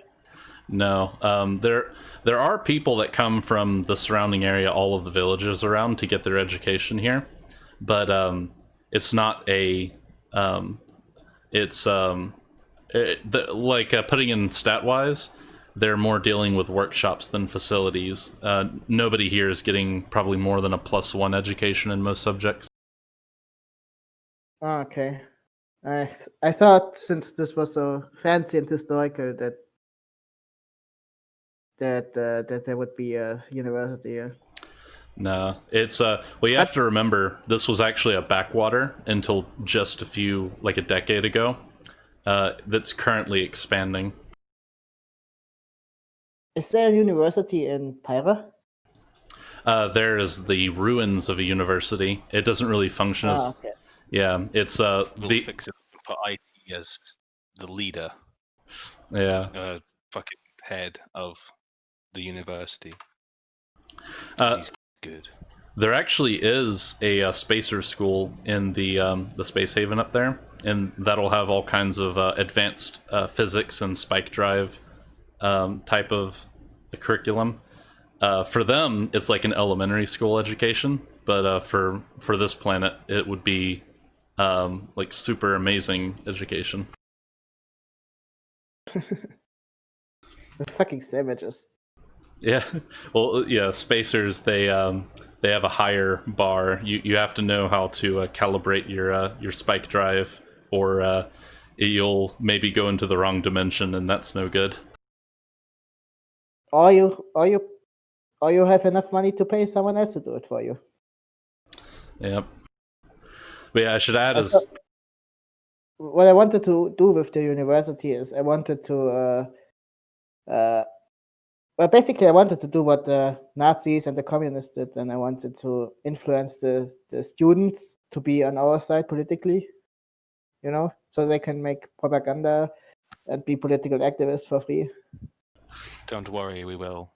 It's But- gonna take some time though. Yeah, but if there's no if the education is not centralized on this planet, then it's not. It That will be doesn't work. centralized eventually. Ah, okay. Oh, yeah, good point. We have ruins of a full university in Pyra that we can get every single person from Flagstone, from Ferrarium, from the surrounding cities to come to, because we will have a centralized and what's it called, inexpensive mode for education and possible work like after they have gained their chosen field.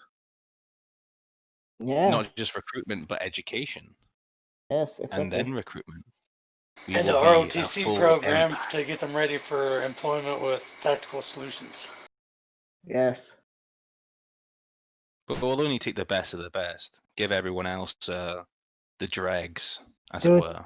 Dude, we turned this planet in such a fucking fascist corporate hellhole.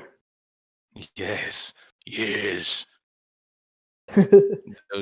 Those homesteaders that we're protecting will be a massive hive world city by the time we're done with it.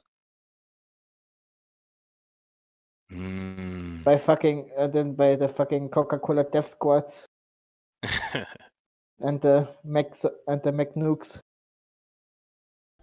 Yeah, I should mention as well, because you've spent a bit of time in Fariam, you at least know the the current leader of the city, which is goes by Sagartan. He's a retired smuggler who owned most of the. He basically bought up most of the city back when it was dirt poor, and now that the city has become a boom town, he's basically was made into a millionaire over the course of a few months or so after the war ended. And Nice. yeah, he's basically remained in the position ever since. And currently, the stuff going on is he has that development district, and there's just a whole bunch of buildings that are being put up all at the same time there. Basically, the whole neighborhood was bought out and bulldozed, and so there's lots of stuff being built over there. You have the before the area became a boomtown, the only thing that existed was Fort Altimer, the Osanta neighborhood, which has gone downhill since then. It's basically like if you took a suburb and then just had all of the suburbanites move out, and now there's basically just vagrants and brigands that live there. And the production quarter, those were the three things that existed before the boomtown era. And everything else has been built since then, including Dry Town and Wet Town, which are the shanty areas. And the Western Land Grant is an area that has been built and developed by Sagartan to try and placate some of the people that are complaining about the bandits breaking into their shops because they have nowhere to live. Mm-hmm. Well, it brings me to my next. What I wanted to do. This is the last thing I wanted to do. I wanted to. I wanted to set up a base here as well. Basically, I wanted to buy a property and then Simo can build a base here if he wants to. Yeah, you could do that. Where you wanted to. Is everyone okay with this? Like, Yeah. The Simo eventually wants to put a recruitment center in every city. okay, we can already start. Because he does plan on taking tactical solutions global and then eventually stellar. Yes. So I guess that's what I'm doing. That is what I'm going to do. I'm looking for a place to looking for a place for another base. Yeah, purchasing anywhere within the city will be usually starts at double price because of the boomtown going on. Oh shit. The other thing you can do is you can basically go way out into the outskirts. Like the Domenti land grant extends for a few hundred miles or a few hundred kilometers in that direction. It's pretty much surrounds the whole city. That's actually where Peter Altrich's estate is probably located, somewhere within that land grant. And that land is fairly cheap. You can buy something out there. And the downside, of course, would be the transit time and the vulnerability to criminals and animals. Well, I mean, if it's going to be a freaking mercenary base, I'm not really worried about criminals and animals because that's free training. That's true. Yeah, free target practice. So I guess then look for something in the Domenti land grant. Yeah. Are you wanting to buy a empty plot of land, or are you looking for a maybe some abandoned buildings or something there that you can go ahead and set up shop in? Hmm. We can You can do, I guess, an empty plot of land. I guess empty plot of land sounds alright for now. All right. Are there any flat pack building like firms? You know, they just give you like a flat pack furniture, flat pack building that you can make up yourself or very easily within a month or two. Not sure, to be honest. 'Cause it's usually cheaper, and it's usually, you know, it doesn't have the artistic flair, but it's definitely a building. Like in Afghanistan, for the British at least, they used to convert large shipping containers into bungalow style flats, like small, like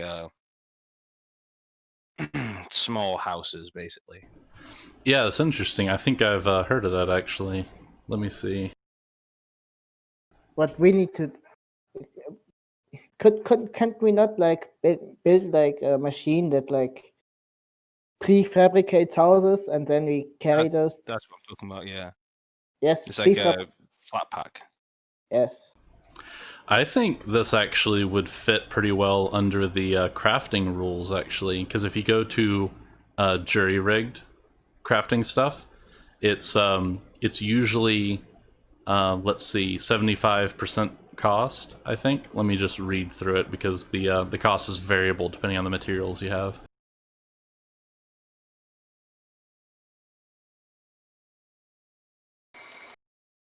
I think we should prefabricate a whole bunch of those of like walls and Yeah. stuff. So that Buy up a large swath of land and then prefabricate a bunch of houses onto it that people can use that you yes. sell for a higher price. Yeah, That you can then use for something else. I meant more if we have to quickly fortify a position, we can just like drop a house from. Oh yeah, like proper. You could probably do that with prefabricated concrete slabs, like concrete walls, and then filling in the gaps with more concrete or rebar. And Yeah. so I guess I buy a empty plot of land in the Domenti land client, but it should be in reasonable distance to the city. Yeah, it'll be probably no more than an hour drive, probably, on the little dirt roads that they make all through there. Sounds good. And also, would it be possible to rent like a small office or something like that in the city, so we can have like a recruitment office in like in the city? Yeah, that would be possible as well. I'm just crunching the numbers on how much the land will probably cost.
Thing is, Nash, we can also basically just drop things on top of each other.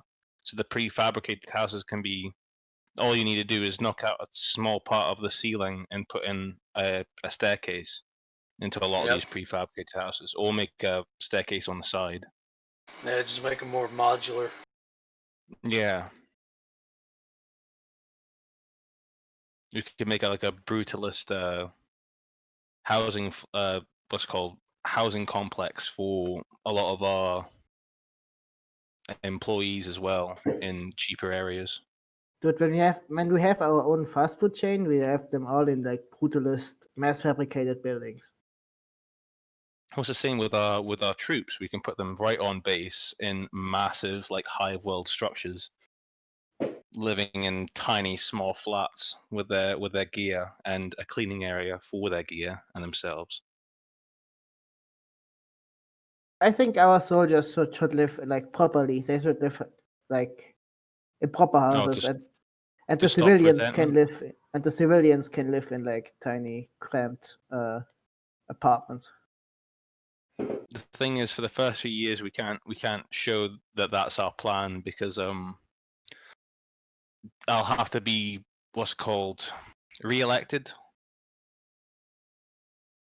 But Yeah, yeah. after that, like once we get rid of elections finally, and we just make the board, which will be all of us on the board of directors, basically, that'll be fine. What's the in the UK, the self-governing British Crown dependencies have the House of Keys, which is basically the most influential people on, say, like the Isle of Man, who make all the decisions, Mm-hmm. and they only answer to the Queen herself. All right, I think I got it. So I just put down as a ballpark number 10 credits to rent an acre for a day. And the curve they seem to use in the book is if you base the cost of purchasing something is usually the cost of renting it for a year, basically. And so that brings it up to 3,330 credits to purchase an acre. For a square kilometer, I looked up a conversion online, and there's 250 acres in a square kilometer. So for every acre, it'd probably be 3K, 3.3K. And for a square kilometer, it would be like 842,000. So that would be pretty up there. Okay, so An acre would be a nice sized campground, I think, though. Yeah, Wait, an acre is a decent for a size for day? starting out. Sorry, how what much was that? for it? A few thousand per day for an acre. No. 3,330 to purchase the acre forever. 10 credits. Okay. Yeah, it's only 10 credits to rent an acre for a day.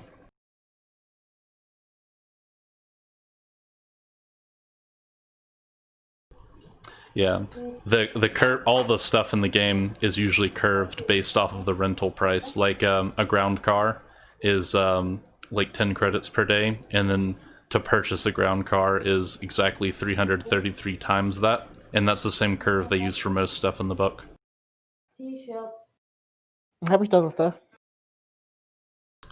Okay. I might buy a few ground cars then for my squads. Yeah. How much is a heavy machine gun fitted Ik to kijk a eens roof? bed, ja.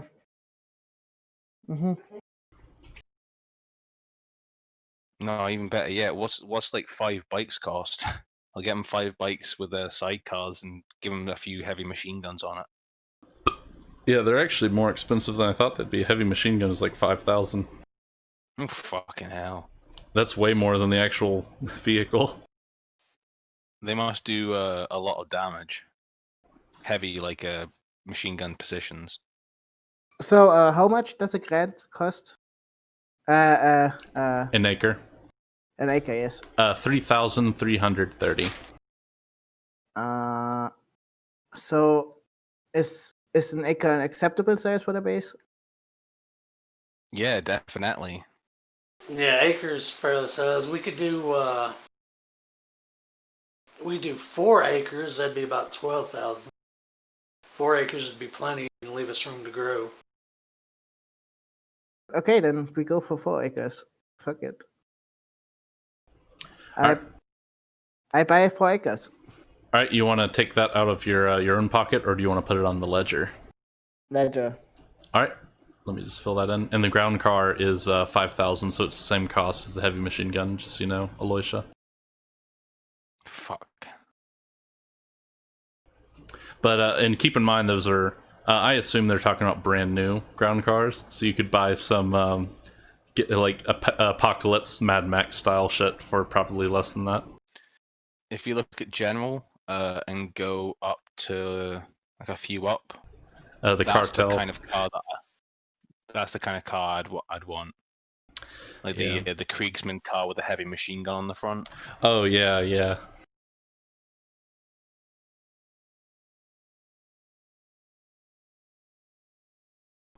All right, let me just update the ledger real quick.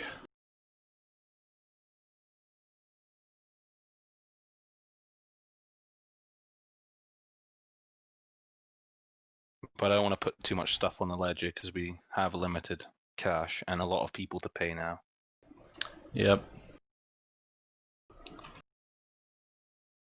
No, I've paid all my guys, haven't I? Except for my campaign staff.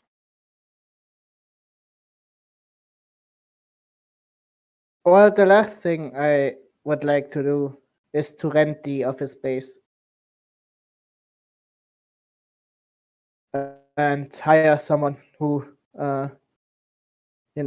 informs them about the terms of contract and all that.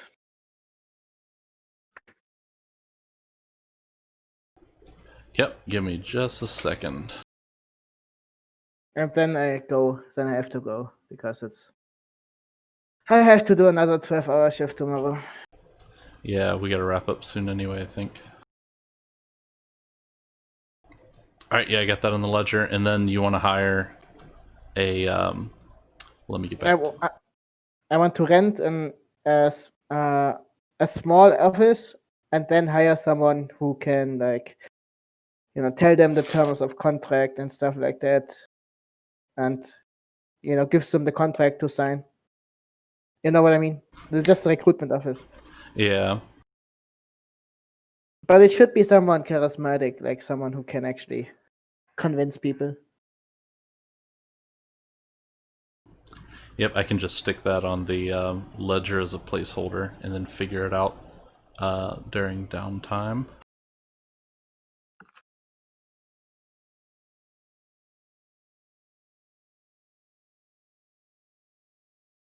I would want to send out a political message to start my campaign to have all my people on it. Do you want me to write anything during the downtime for that? Like my general kind of, like, get my general ideas in order for what I'm running for. Yeah, you can do that. Probably be just in general helpful for you. When I'll finish the faction handout, that might give you a better thing to go off of. I'll be sure to have the bit I have planned on Old Adlet, as they call it now. The what used to be the Adlet Republic, since you are one to work that into your speeches. Yeah. My friend is almost finished with the campaign posters anyway, so. Yeah, and in this office you're one to buy, Martin, you can put it in, well, pretty much in any ward, but you basically have the Commerce District and Public Ward are the upscale areas, and then the production quarter would probably be a little bit cheaper. Well, would I know where, people with Yeah, where people with military experience would likely be, so that they can see it, oh yeah, so you were wanting this to primarily function as a military recruitment office? Well, it doesn't strictly have to be military. I mean, anyone can join us. Oh yeah, but like, But, okay, yeah, just general recruitment then for the... yes, workers, Yeah. Yeah, you'd probably want to go with the public ward then. That's the area that gets the most traffic. Yes, okay, I do that. Yeah, because the bigger we get, the more logistics we'll need. So we need computer people, medics, general labor, stuff. Yes. Well, I've bought that building in Pyro as well. So once I'm done with the campaign stuff, we can get some technicians in there, as well as like make it a recruitment center or a public office for all of our workings. So in this office, I I guess I order all the necessary like shields, not shields, signs and stuff like that, like a neon sign or something like that. Tactical solutions with our symbol and stuff like that, and also a sign that says everyone wanted. You know. Yeah. Uncle Simo wants you. Exactly. And perhaps and also like a second sign that says medics, medics, technicians, everyone, stuff like that. What we especially need, like Mercenaries. exactly. So Have you so had combat experience? You might be exactly. accepted faster.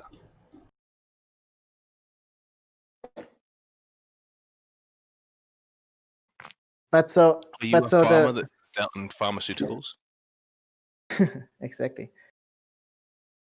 And of course, I want to look for someone charismatic who can actually convince people to join if they have those. Someone who can sell it to them. You'd also probably want a lawyer to write out the kind of, not the commitments, but the like I get their thought signature and get all the legal stuff sorted out for what you're doing. I thought we we've got a already had. lawyer. Yes, Yeah, we got a lawyer. Oh, you got Zera fucking what's was. his name? Yep. Aye. Why did I hire lawyers then if I had him? Oh. Yeah, I didn't even think about it. He's the tactical solutions lawyer in Flagstone. But I think you have your lawyer working full time, whereas that's a contact that they call up and pay by the day whenever they need them. I think I have two working full time. Yeah.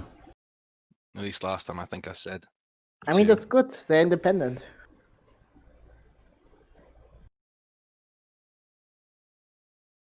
If you want one of them, Michael, I can give you send one over to you.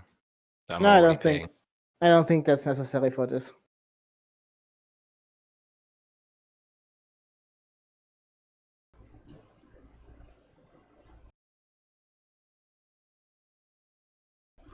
All right. Think I get that stuff down. And is there anything that you're wanting to do with the mech that I may in the near future traffic? But What was that? Oh, is there? I'm trying to remember if there's anything we can do by the end of the session with the mech. I think you've got it uncovered, and were you just expanding the room around it, or were you doing anything with the mech? I want to have like a decent sized room around it, so that way I can fit whatever type of equipment I would need to repair it, just like general upkeep for it. Gotcha. All right, that'll be cool. I can. Then once the room is done, then I'll probably put on the vac suit and start getting in closer to go over it and see what's wrong with it. Cool. Yeah, we're running a bit late for this session, so I'd like to save. We can. I think it'll be cool anyway if we can save the mech for the beginning of next session, probably. And other than that, and I can also award everyone XP because I think some of you may have done some of your goals, so I can make a note to give out XP at the beginning of next session. I'm closer to one of my goals. Yep. All right. Yeah. So I think we'll call it soon. Is there anything else you guys want to bring up before we call it? I'd like to do one last recruitment run. Basically, have Simo go bar to bar, leaving Tactical Solutions business card, and talking to some of the freelancers and shit and see if you can get anybody on board. All right. I knew those business cards would come in handy. Yep. You all doubted me. Yeah, you can do a charisma plus connect and throw one of those out there. How much You want me XP to do come we and get? help you, Nash? Oh, It's okay. Yeah, I'll hand out XP at the beginning of next session, Martin, because Okay. I'd have to go through Okay. everyone's sheets, and we're already running a little bit late. Nash, do you want me to take half the cards and go around Pyro as well? Yeah. Yeah, 'cause this is just like general. So connect plus charisma. Hmm.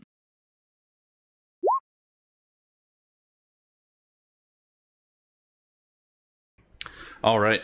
So, Simo, you get, as you walk around the bar, you get 3 people who you think would be decent recruits, nice seasoned veterans, and you get 9 more people who seem interested in the position, but you think they would probably be more like cannon fodder. You know, the first guys are plus 1s and plus 2s. The second batch are plus 0s. They have basic familiarity with combat. Yeah, I'll hire them all. They got room to grow. We'll make mercenaries out of them, or they'll die trying. Well, now we have a reasonable sized garrison. Yep, I'll make a note of that, and I'll put them on the payroll between sessions. Can I add a goal? Can I add the goal getting late to my character sheet? Yep, you can. Well, let me see where the goal is, because it may be something you can accomplish next session. Let's see. Oh, you want to add the goal? Yeah, you can add getting laid. That's a perfectly reasonable goal, and yeah, given the trajectory of things, you could put that as a short-term goal, so it'll probably net you 1 or 2 XP. Getting laid by Sweet. princess should be a medium term goal. Yeah, well, it normally would be, but the way the XP is curved is it's kind of like effort and scale.